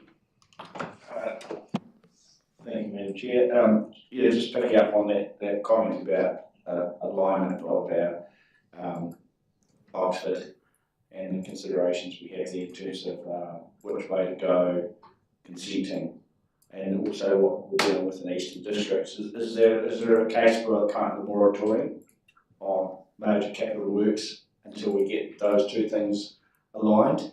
Because we're sort of, it's just my comment, it feels like we're sort of just stopgapping, probably for good reasons at the moment, but until we resolve Oxford, then where is the connection? Yeah, so the work that Caroline has referred to, looking at a Western District's wastewater strategy, the whole purpose of that is making sure that if we're looking at bringing Oxford and some of the other settlements in the western part of our district, connecting it into the Eastern District system, we need to do some analysis work and work out what is the best overall strategy. I can assure you that in the interim, we are not going to be progressing with infrastructure work that's going to compromise us to, it's going to eliminate one of the options being taken off the table. So we'll make sure that any infrastructure that we're building is future-proof and is not locking ourselves into a future solution. So it's potentially connectable I suppose whatever we do, if it was a piping, west to east. Yes. Okay, thank you. Thanks, Caroline. I was wondering what I was going to learn from that, but I learned a lot from looking at it physically to actually look at the numbers. Basically, overall, your message is that we're all good. We're complying, and we will comply until 2068. 62, yeah. So, and whatever we do now is just tinkering around the edges. Put into perspective for me, the guy that actually got the shovel and stuck it in the edge of the sewer pipe and found some sludge. So that was because he took it from that area that the sludge is building up. The northwestern corners. Yeah, that put that into perspective. That study, the survey you did there would be quite good to actually share with that group next time we meet, just to actually educate them, because you're getting the wrong message. Until I seen that, I didn't understand the sludging. I don't think filling that in is going to work. With my knowledge around what happens with swimming pools. But it'd be good to see what you're suggesting and the next steps in terms of actually cording off areas, drying them out like they do with salt ponds. And that would be quite good to see if you can reduce the cost of desludging. The other thing that I thought was interesting was that you're working with an average depth of about half a metre, whereas the standard that I took it as being the standard was millimetre, 0.9 of a metre, and that would probably reduce the length or the time that gets desludged. And so I wonder whether that was actually considered when we put the system in originally. So that would be something, I don't know if I got the concept of that right, but if you're working with a half a metre instead of a metre, it makes a big difference when the sunlight gets through it and the sludging, you get all those bugs. And, but anyway, I thought it was quite good. It put things in perspective, particularly with the group that's complaining about midges and so forth. So we actually, if we can deal with the midges, you probably hear it more. A lot of that would go away because they're educated around where the sludging is sitting. Put it into perspective for me. I think, just if I may, I agree with Jeff's remarks. Well, thank you for the presentation, Caroline. We have agreed to meet with the group and that will be established as soon as we can, and ensuring a presentation back from us, but also from Environment Canterbury. But to see that presentation, I think would be obviously tailored to that group, would be very helpful. I think to all our boards at some stage, it would also be helpful for them to have this, Caroline, because sometimes there is speculation out there around things, right? And the facts don't necessarily meet up with the reality of what's going on. As I was mentioning earlier, it just would be helpful to perhaps explain that we are looking at whether or not we would bring those, whether we might consider bringing that forward, and we will always look for new technologies when they come along, and it's a source of constant improvement.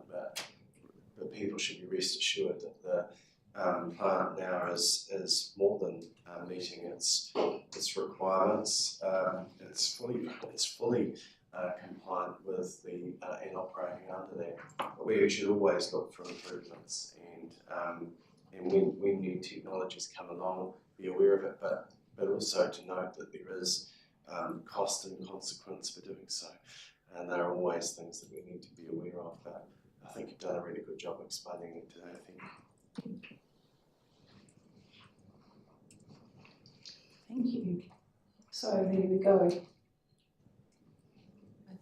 Thank you for your report and your workshop. So keep on the work. Keep on with it. So thank you. So the next one is an update parking and traffic bylaw 2025. Gina, Jane, Helen, the car shop.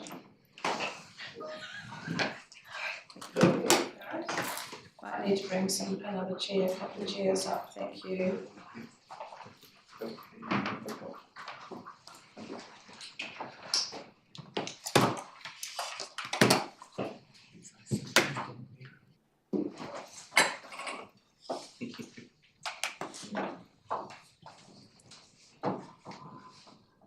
go, the floor is all yours.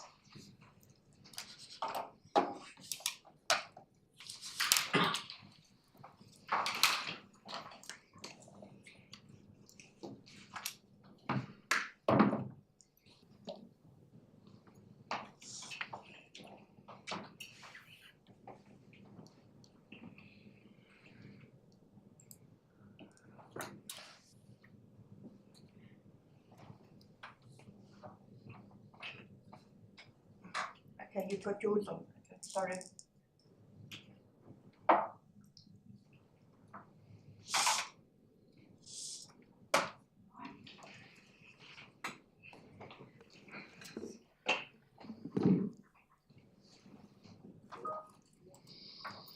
Good morning, Madam Chair, councillors, Mr Mayor. Thank you all for having us today.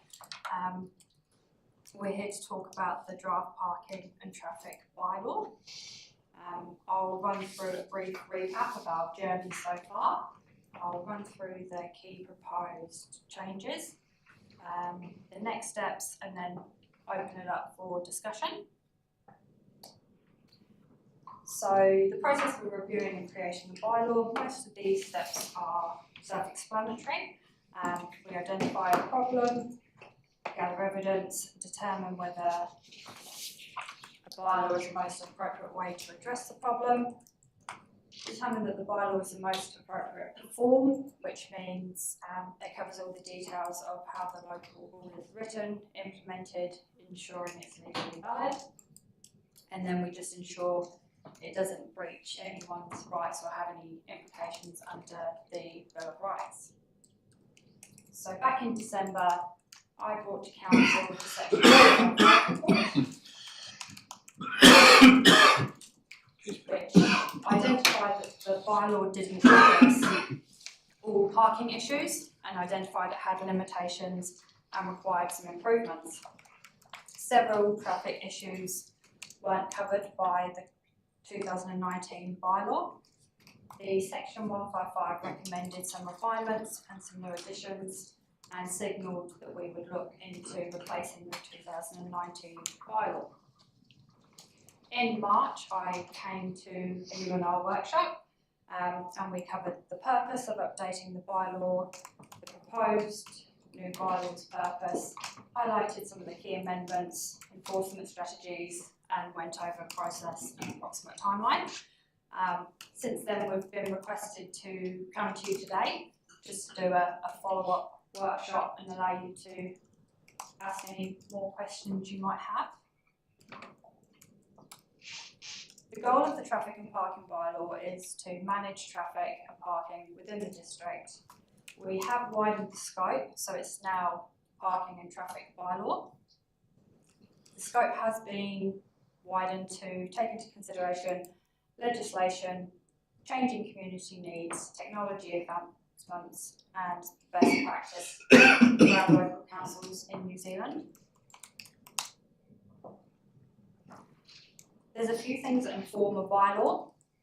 So the legislative framework provides a legal basis for bylaws, ensuring the compliance with national and local laws.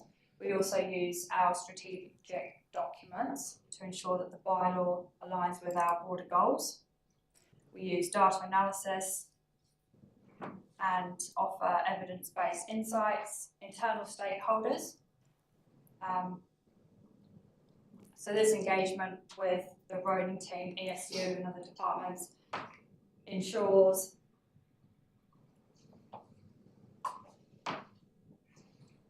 sorry, I lost my train of thought. The internal stakeholder engagement ensures that we cover all of the issues we have internally. And then that's when we look at going out for public support, followed by approval and adoption of the bylaw. So as you can tell, there's a lot of things that actually feed into creating the bylaw. I'll run over these really quickly again. The expanded objective, which I've been through. We have made some changes to some key definitions. So we've added mobile trading just to enable our enforcement officers to move along any trading vehicles that are causing safety issues. We've clarified the term verge and aligned any definitions that we have with primary legislation. So the key amendments, I guess these are the new additions, so these are the larger ones that we would like to go through. So parking permit zones, we are including the ability to create parking zones and permits for those in line with the parking management plans and the implementation of what may come out of that. So again, this is not proposing any zones or any permits at the moment, it's just enabling it to be done. Mobile trading, again, it's not a huge change, we're just asking for our enforcement officers to have the ability, if there is a mobile trader, someone trading from their vehicle that is in an unsafe place on a public road, that we are able to move them on. Traffic control by vehicle type. This implements new restrictions based on vehicle size, type, the cargo, and also the ability to require bonds for heavy vehicles using roads. Paid parking, this is just enabling the framework, again from the parking management plan if required, to enable a trial of graduating parking. So this, again, we're not suggesting any paid parking or any areas, it's just the enforcement mechanism for the future for when we do look at running a pilot.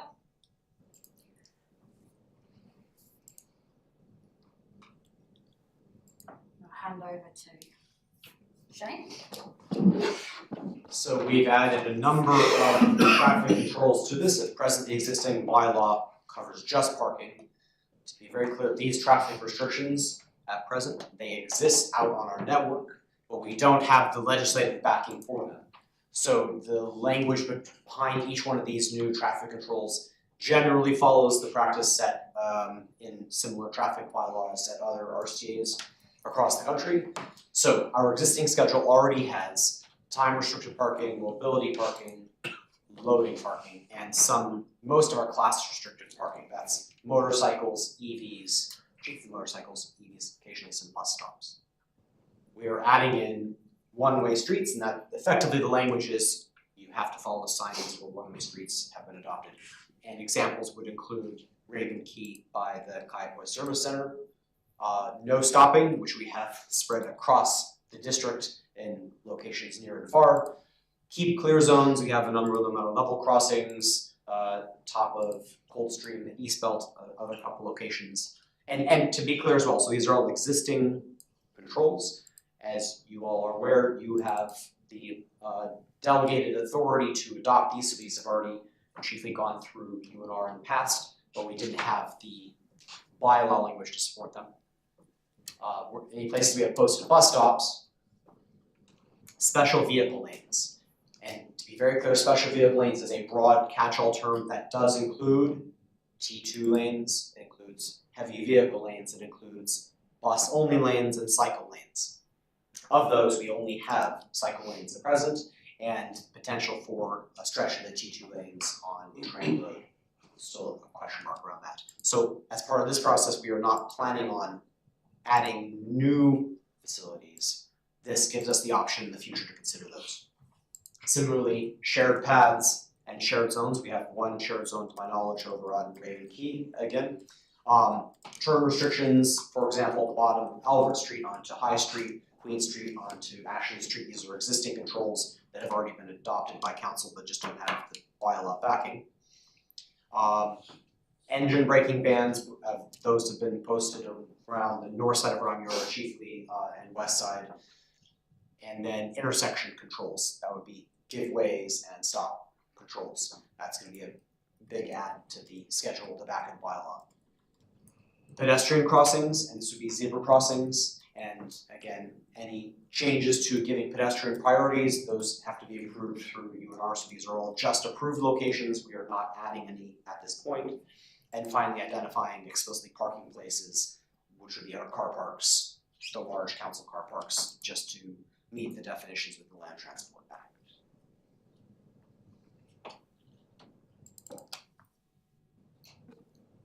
We do have a few minor modifications.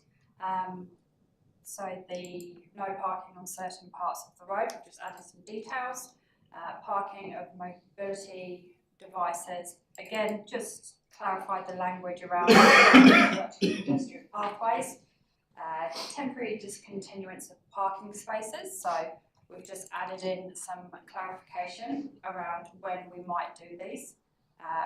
Disabled parking, so we've specified the concessions for time limits for disabled persons parking in disability car parks and the extension of time that our parking strategy enables them. So we're just bringing them basically in line.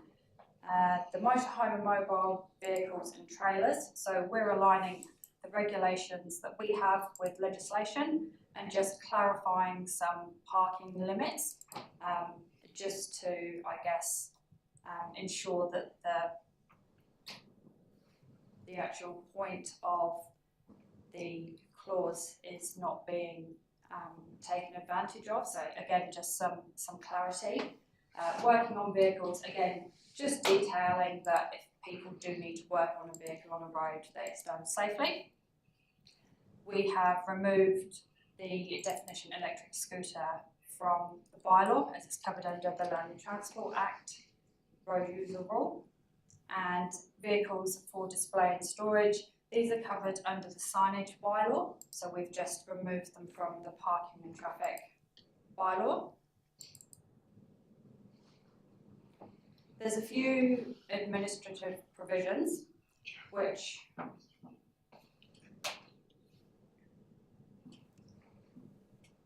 just provide clarity. I'll just run through them super quickly. I do want to highlight resolutions.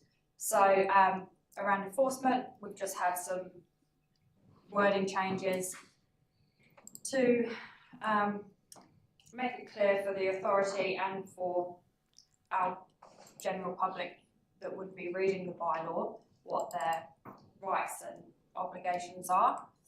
Defences have been refined, so just around emergencies and compliance with directions.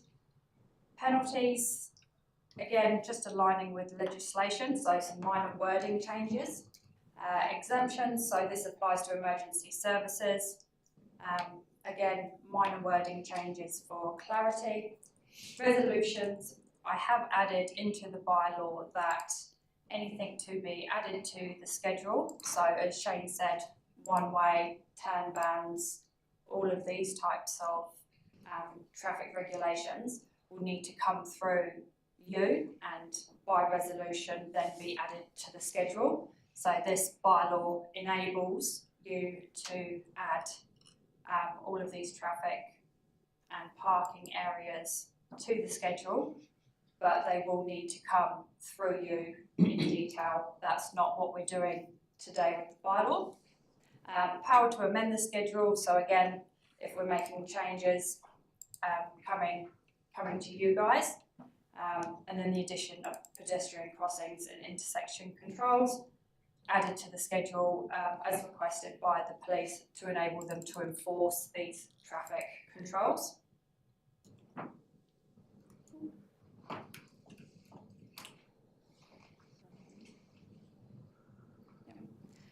Next steps, depending how our discussion goes today, we're looking at coming to council to gain approval to go out to the public and consult and to assign a hearing panel. And then following that public consultation, we want to hear what the public thinks, especially because it does impact them and their everyday parking habits. Hearings and deliberations, and then towards the end of the year, the final bylaw to be adopted by council.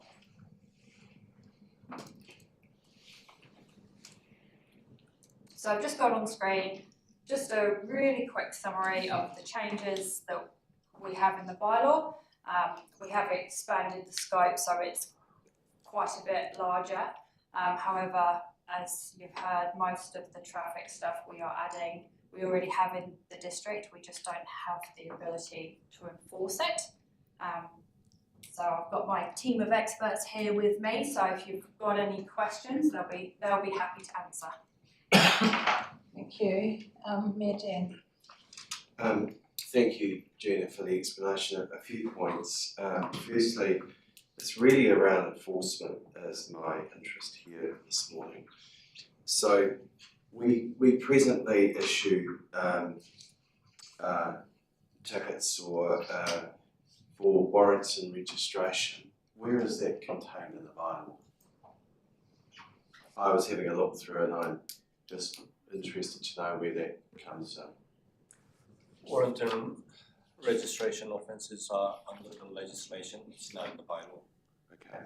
If we wanted to include it in the bylaw around the practice of how that's followed, has that been, for instance, within 30 days no fine is issued, that a warning is given first, how would we have that included in there?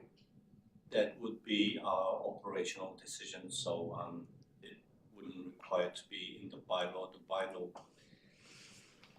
The rules can state what is going to be an offence and what is not. It doesn't dictate how we operate. So if we decide to give a benefit of doubt on certain offences, that's our operational decision. Well, I'd like that considered to be in the bylaw, and the fact that it's written what our expectation is in there. It could be going against the legislation. How because the legislation states the day it's expired, it is an offence. Well, I think you talk the same thing.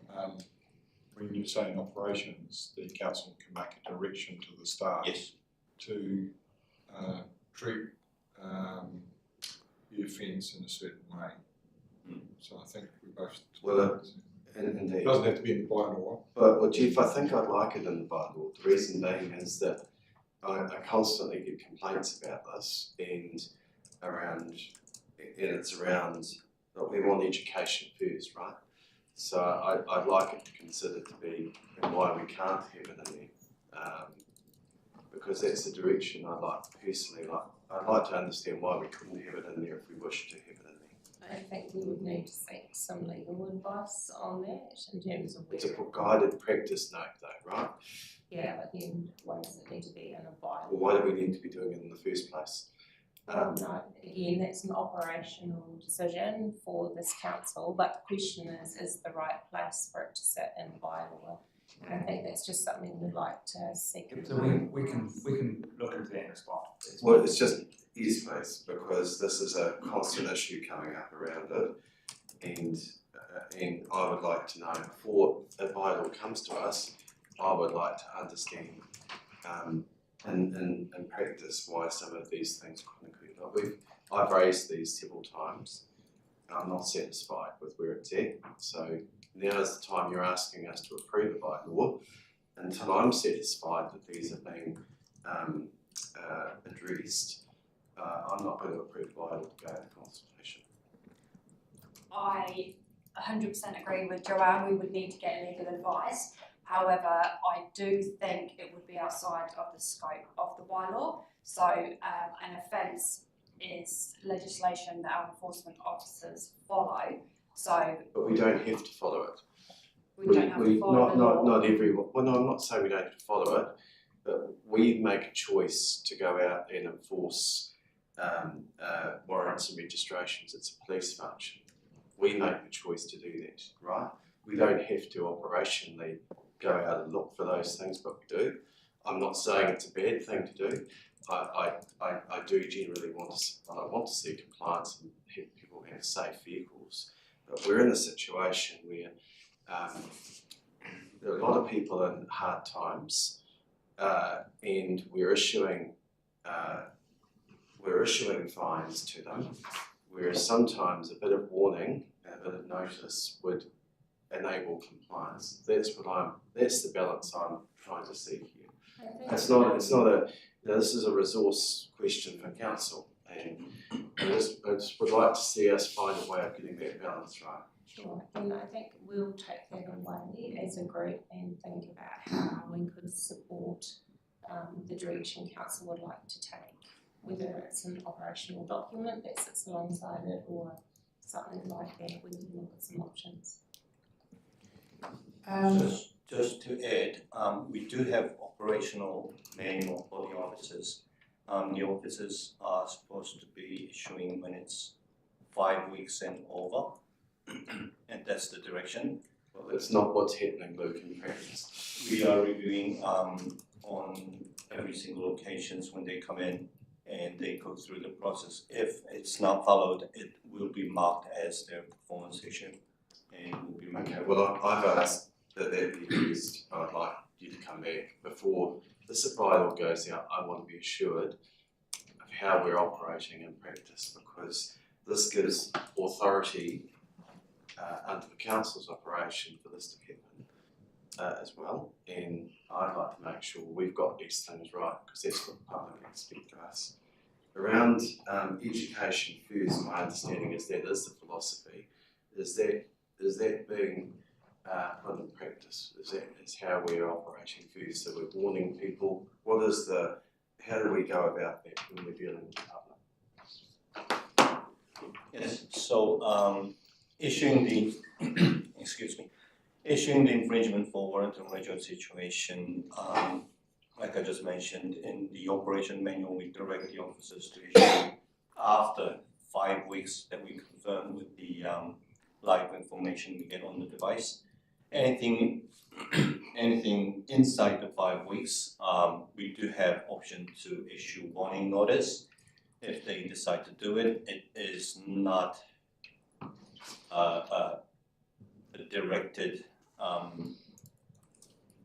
process that we force the officers to issue warning. They can decide to walk away, they can decide to issue warning notice, it's up to them.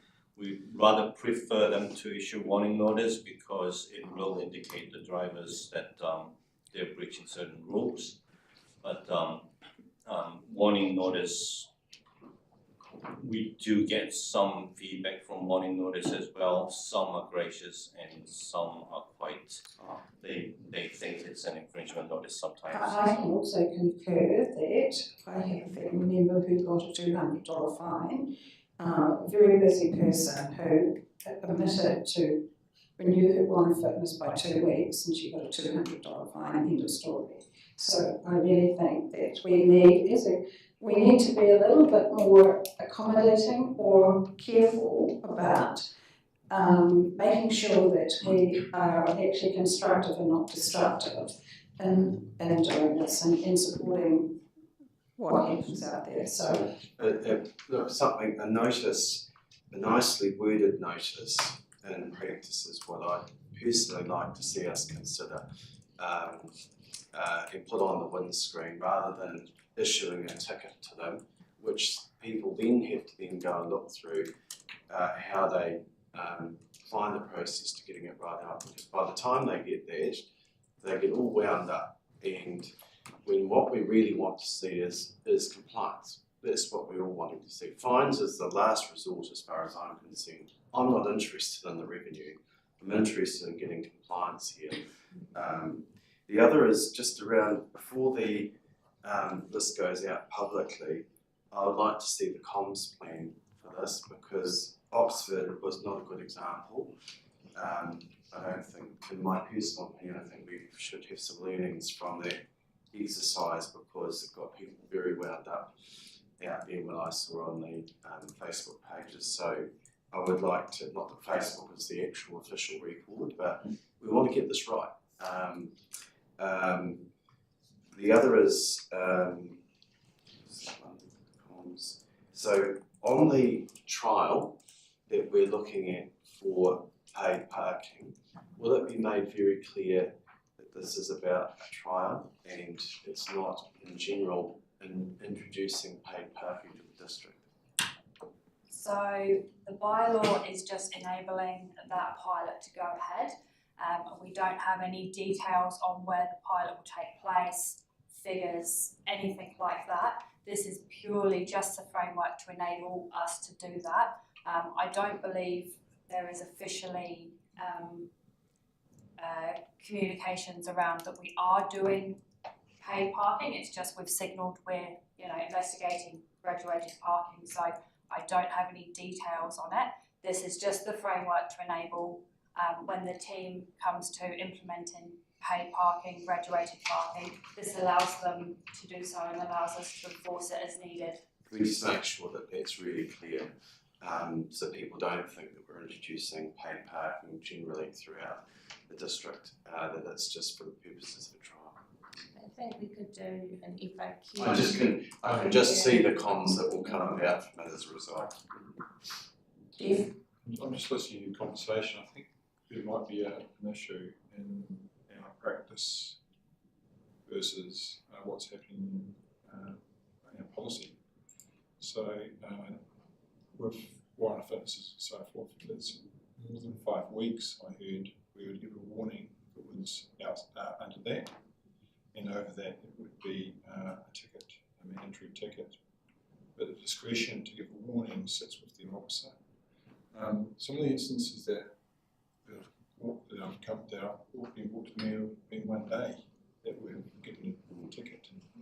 So I think we may have to just look at that, and maybe there's a workshop with the council just to go through what that practice note is. So because most of the public don't complain to the staff, they go to a lot of them go to the members to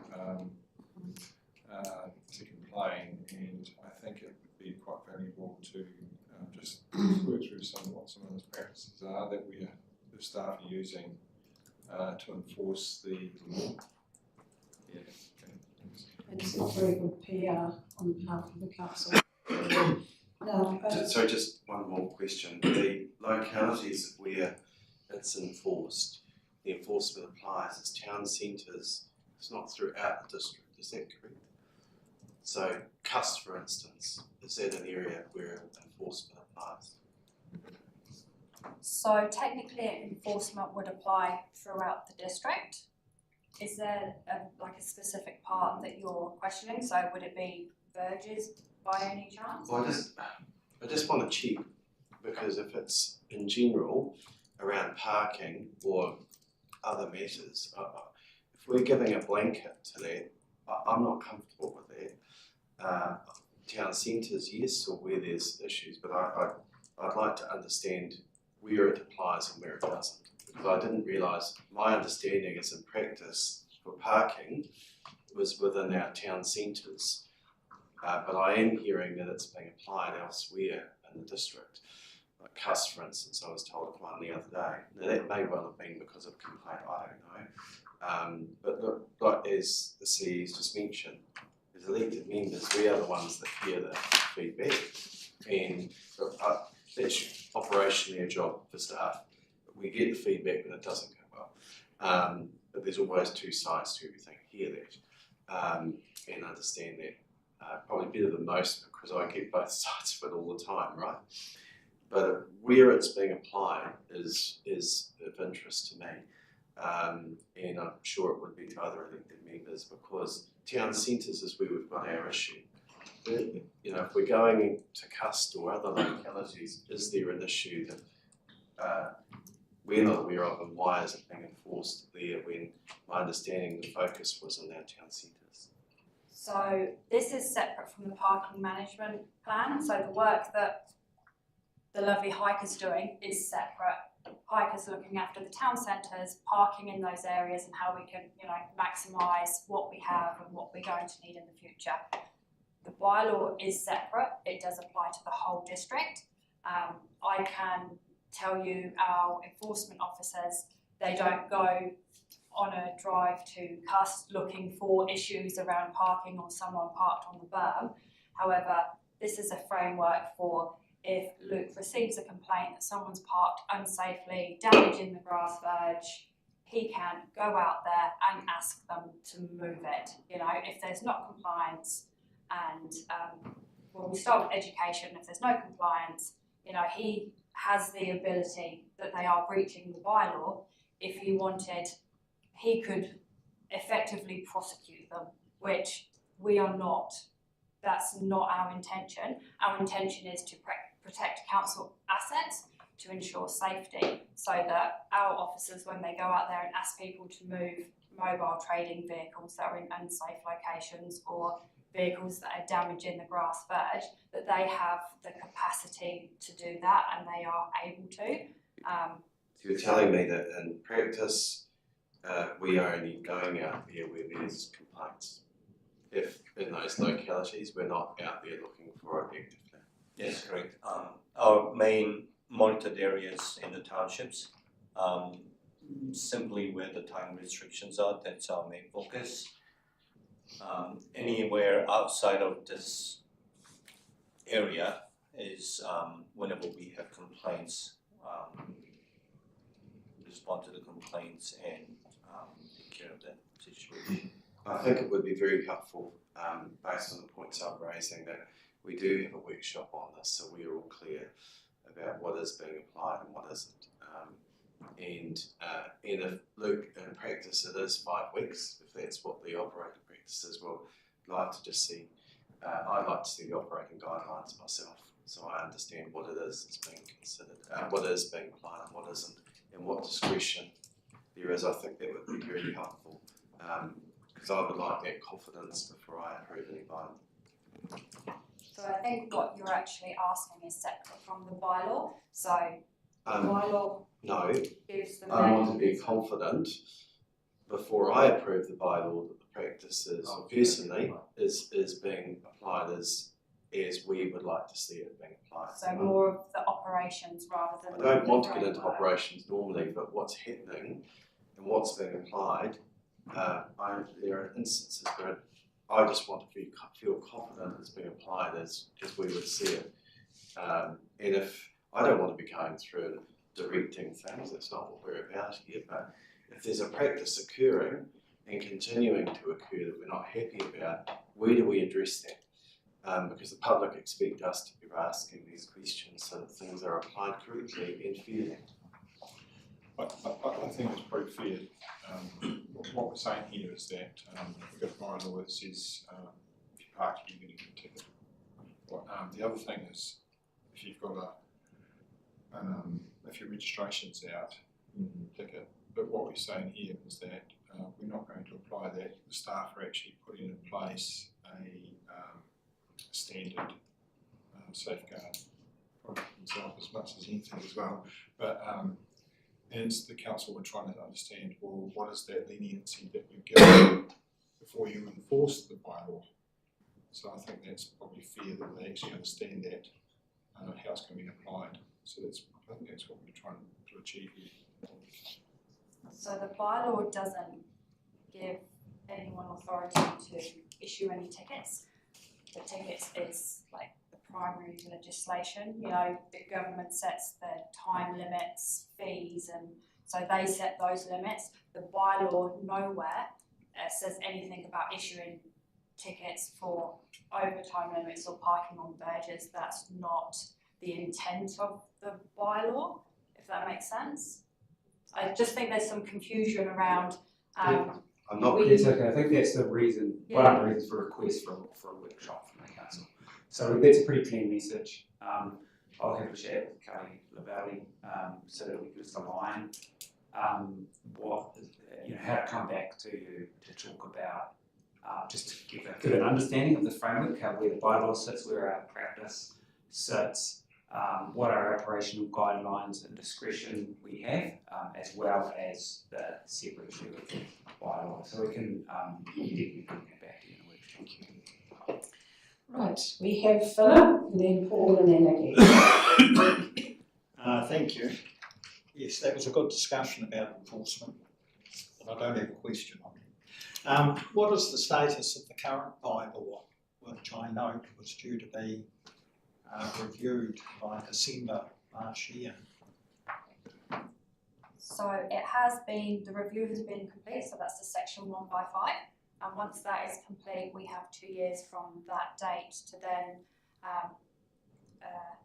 either roll over the bylaw, revoke the bylaw, replace it.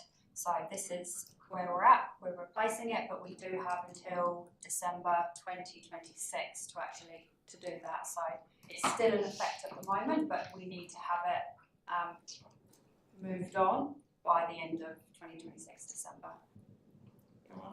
Thank you for that. I wasn't quite clear in my mind. And one of the issues, and you're familiar with it, is mobile traders, not currently in any bylaws. So what enforceability do we have to stop people trading on the road reserve? We are very limited. I guess the only option we would have at the moment would be to ask them to move. The next step would be we would need to prosecute them as the landowner. And at the moment that's all we have in relation to mobile traders. I'm not sure what you prosecute for, but trespass, you have to service a notice, I suppose. But anyhow, that was one topic. So I'm pleased to see that it's addressed in the new bylaw, which I'm generally happy with, by the way, so not being overly critical. Speed limit, shared pathways. Have you considered a speed limit on those?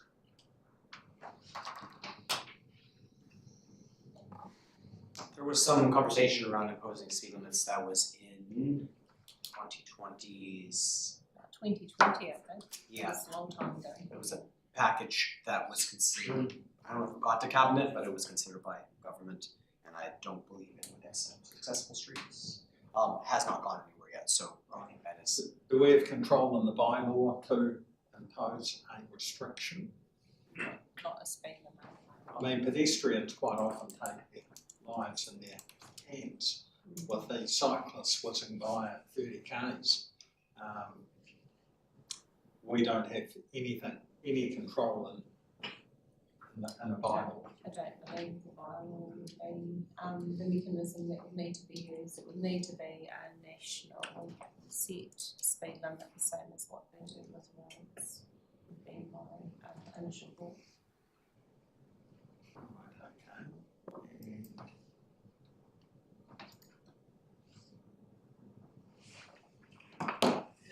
That was mobile training. So no, thank you for that. The bylaw is obviously serving to legislation. I think that's the point that we need to recognise. And what we do in practice, that's an operational manager for GFI. So.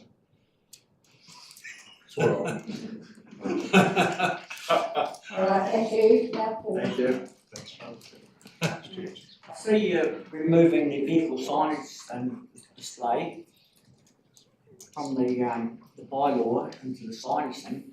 For example, we had a vehicle parked by Easton Street opposite New World by Blue City Seeds for over 2 months, sitting on the side of the road as a mobile billboard. So, has it, what are we going to do about that type of thing?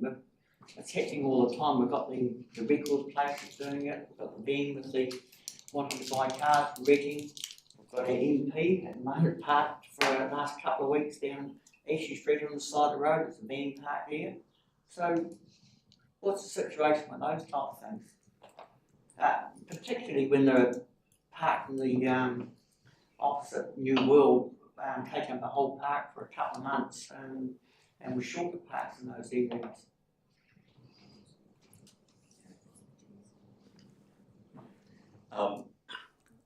Vehicles with advertising signs could be classed as one of the types, I suppose. We could put restrictions on say classes or types of the vehicles that are being used on the road. To put that sort of a restriction, we will require signage to put in the bylaw and put the signage up to stop such activities. Simple ones such as heavy vehicle. If we want to restrict the access of the heavy vehicle, if we want to have the heavy vehicle not park in certain area, we will have to put up signage to indicate that, because they are still vehicles to be able to be driven on the road, to be legally on the road. If we want to put such restrictions from the parking point of view, we will need signage. And it can be monitored and enforced afterwards, but that means either we pick and choose the locations to put the signage up to make a zone to have that restriction. If it's gonna be whole district wide, then we're looking at quite a lot of signage, unfortunately. So the signage bylaw is more effective tool in this matter because, well, simply it's not restricted to the use of the vehicle, such as Land Transport Act. We are still, it's not easy subject because it is vehicle, it is parked on the side of the road. If the purpose is clear, then yes, we can deal with it, but it will involve quite a bit of investigation. That's where we're at the moment. So I understand the signage bylaw doesn't include sign written vehicle, for example, but you've got there, you're saying removed now from the bylaw. So what was in there before? In fact, parking bylaw and signage bylaw had exactly the same clause. That's why we asked to remove from the parking. So signage bylaw is a non-beat as well, is that correct? It's more effective than parking. Yeah, but there is no signage on vehicles. There's no bylaw to stop a sign on a vehicle. The signage bylaw had vehicle with signs on it, advertising signs on it. The signage bylaw includes that. It's got that, is it? Yeah, it's in there. So why hasn't that been enforced? Because there has been complaints about that vehicle, for example, in Ashley Street, opposite. Yeah. And again, I was told, there's no bylaw to stop it. It can't be stopped. For the parking, yes. And the signage even. The signage, that will require quite a bit of investigation. Say if we say any vehicle that's advertising, that will include those private vehicles with for sale signs next to it. Whether they decide to use their vehicle while it's on sale, if it's parked on the side of the road, it can be considered advertising. Now, I'm not talking about the vehicle with a for sale sign. In the approach. So that's why we're having a hard time dealing with those. But by including this in the parking bylaw, as I mentioned, we will require signage, and yeah, that's not an easy task, unfortunately. I think, Nikki, thank you. Thank you, and apologies, I missed the beginning of your workshop, I had another meeting I had to nip out to. And I think we just traversed my first question, which is really just what is the interplay between the use of, say, sign-in vehicles, and that Councillor Williams was talking about, and also the proposed district plan and the signage bylaw, but that's going to be picked up elsewhere. Did I gather that correctly? Yes, so signage has been removed from the vehicles for sale, for example, it has been removed from this bylaw. So this bylaw and the signage bylaw had exactly the same clauses. So we've just basically taken it out of parking. There are a lot of requirements for us to be able to enforce a vehicle that is sign written. So to establish that it is being parked there for advertising. However, if it's being used daily for commute to work, again, it can't be fined. So for us to be able to enforce compliance around vehicles with sign writing is actually really difficult.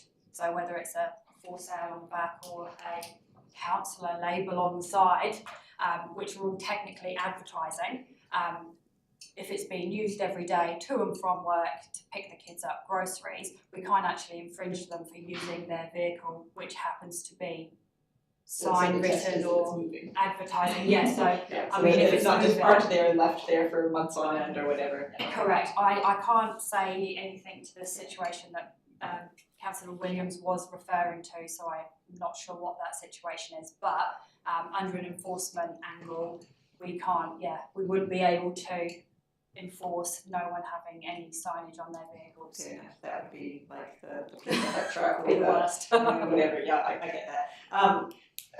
Another question, going back to berms, because I'm sure you anticipated this, so in section 6 of the proposed law, bylaw, about no parking on certain parts of the road, and it says in 611 in your proposed clause, that any road zoned residential in the district plan, so we mean as in like general residential, not settlement zone or large lot residential or rural?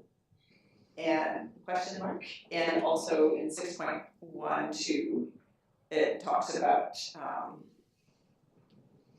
on a minute, grass burn, maybe 6.13 is better, where it basically addresses parts of the road that have curb and channel, basically. So it was always my understanding that places that have curb and channel, you shouldn't park on berm.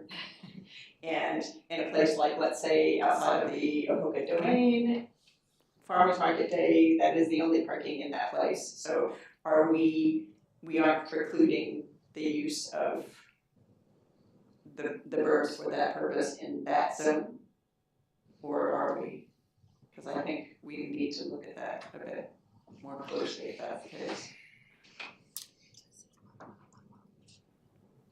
There's probably not a whole lot of places in settlement and rural and large lot residential areas that do need surges of parking at times, but I think that we need to make sure that we don't capture those people in those areas for those short periods of events. So I just want to make sure I'm interpreting this correctly. I think the general intent had been that in urban areas, no parking on the berm was the overall philosophy, only parking where explicitly allowed. And in rural areas, that parking on the berm was the general philosophy, no parking only where expressly forbidden.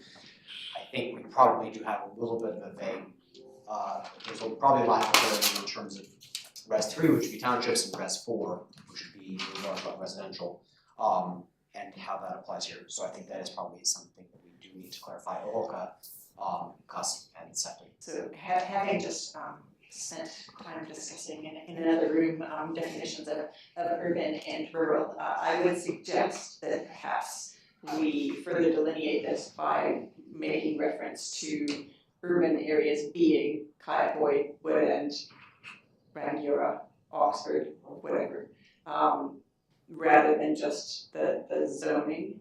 Because if we really intend for this to be in our urban areas, as in our towns, we need to say that, because there's all kinds of hairs being split of what makes something urban or not. And I feel maybe it would be better, make for better clarity of the use of this bylaw if we actually clearly delineated that we mean in our major towns, if that's what we're talking about here. I think you're correct, there probably needs to be some clear delineation. The challenge on defining the localities is you look at roads like Railway Road or River Road, which are one side rural, one side urban, but they are both within Rangiora. It would need to be fairly clear when you add. So you can park on the rural side that doesn't have curb and channel, but not on the other side? That would be one interpretation of it, yes. So, but defining that as Rangiora, it needs to be a bit clearer when you have the verge or the edges of the localities. So if it says perhaps then in our major towns, if it has curb and channel, don't park there, otherwise. Would that clear things up, make it easier to administer? I guess then we have urban streets that don't have curb and channel. Yeah. You know, and that's what we're trying to cover those instances as well. I understand outside the Kaiapoi Aquatics would be one of those areas where that has come into play, potentially Railway Road as well. Yeah. We also have Cool Spring Road as well on a Saturday, and A&P Showgrounds. When we have a major event there, there's quite a lot, you know. Probably if you go to Sefton or Logan, you have an event you know, That's it's sensible. what it is. But to preclude parking on those things during those events, which is the only time anybody needs to use them, and they're not actually damaging the road. And they're probably in those situations, there would be a resource consent, which has TMPs and all of that sort of stuff in there. So maybe that might not be a bad thing. I don't know all the different permutations, that's the professional's job sitting there, but it does become very difficult to outline every single situation that exists within the district. And that is where I think the operational aspect of this, and Mayor Dan has asked for a workshop on that, is the key component, because there is no intent to go out here and chase every single person that parks on the berm. Maybe a suggestion would be, from me, is that it really only should be of concern when a vehicle is parked that's not allowing the landowner access to their property, something like that.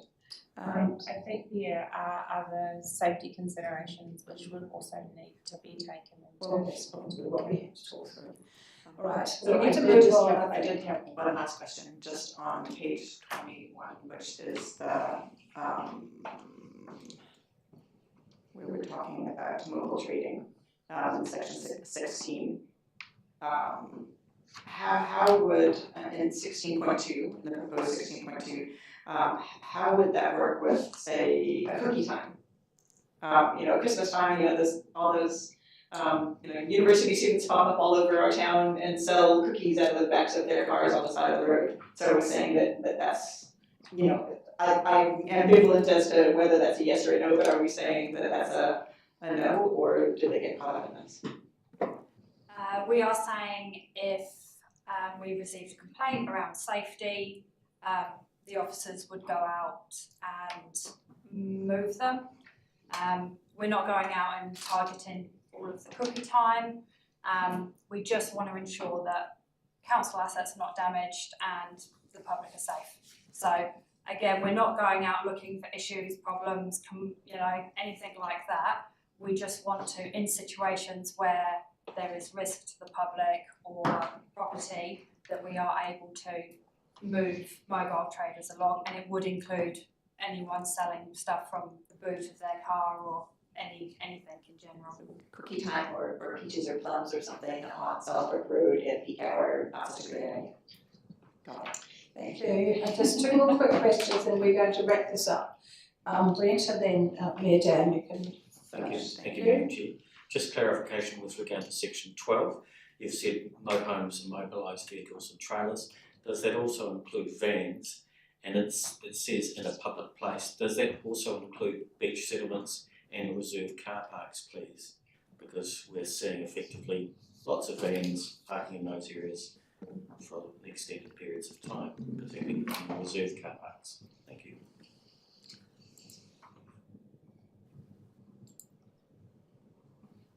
Do you want me to start?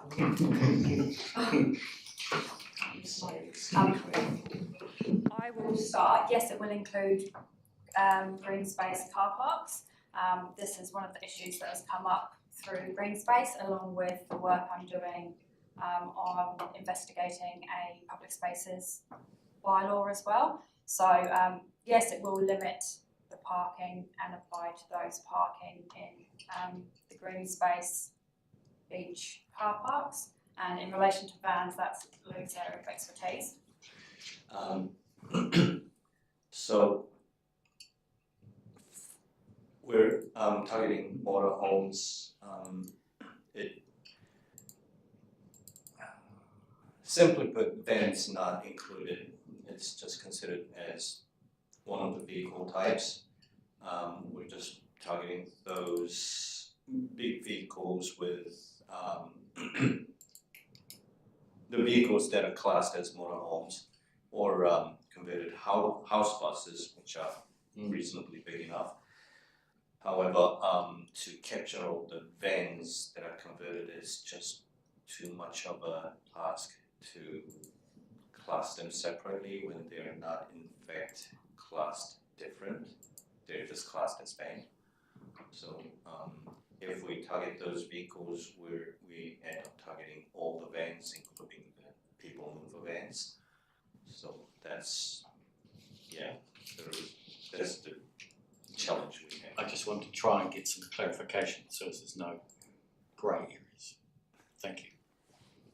Median. I guess I just want to clarify, I don't want to see staff go off and get legal opinions and others things, but I guess I'm raising is something that's raised with me all the time. And it is a general frustration with how we are undertaking enforcement. And when I say we, it's the council, it's council as a whole. So I am happy for there to be a workshop, and I'd like to understand, and if there is a practice change if we're following things that aren't in the guidelines, I'd like to understand where that can be perhaps addressed. But I guess the question is, if we're not satisfied, where is our effective mechanism in which to have that changed, if that's not the way we want to see things undertaken? So that's perhaps something for the city and staff to reflect on, is how that, because if it's not through the bylaw, then where is the mechanism for us as elected council to be able to address that on behalf of the public? I personally support us having the bylaw. I don't have a problem with the bylaw as it is, but in how it's being enforced at times, and the discretion perhaps, and other things in a pure approach, and I get the complaints through all the time about it, and there are some justified reasons for why it's been done, and others, yes, there's a process they can go through for write-offs and other things in applying it equally, but then it is around reputation for us, and the other bits that I just would like us to think about, and how we then influence that if we're not happy with how that's being undertaken. I don't want to see the bylaw not in place, and for us not to be able to enforce it, but it's in practice how it's being applied. So I don't necessarily want to see us go off and get expensive legal opinions on things, but I think that's just to clarify. I've been thinking about it since we've been discussing. I think that's the right approach. And then if we are not satisfied with that, then the advice about how we can change that if there is the ability to do so. Because ultimately, it's the council that makes the decisions on resourcing and other things. So the other things that we want to make sure are working right, and it's just if it's not working as we would like to see it work, how do we influence that? That's the bit that I'd like to be clear on. Thank you. I think it's time to wrap this up. Thank you very much for your work. Continue on. I'm sure this will be ongoing discussions to have, but see how you get on. Thank you. Thanks for your work. So, what is it at 11:55? Thank you. Okay.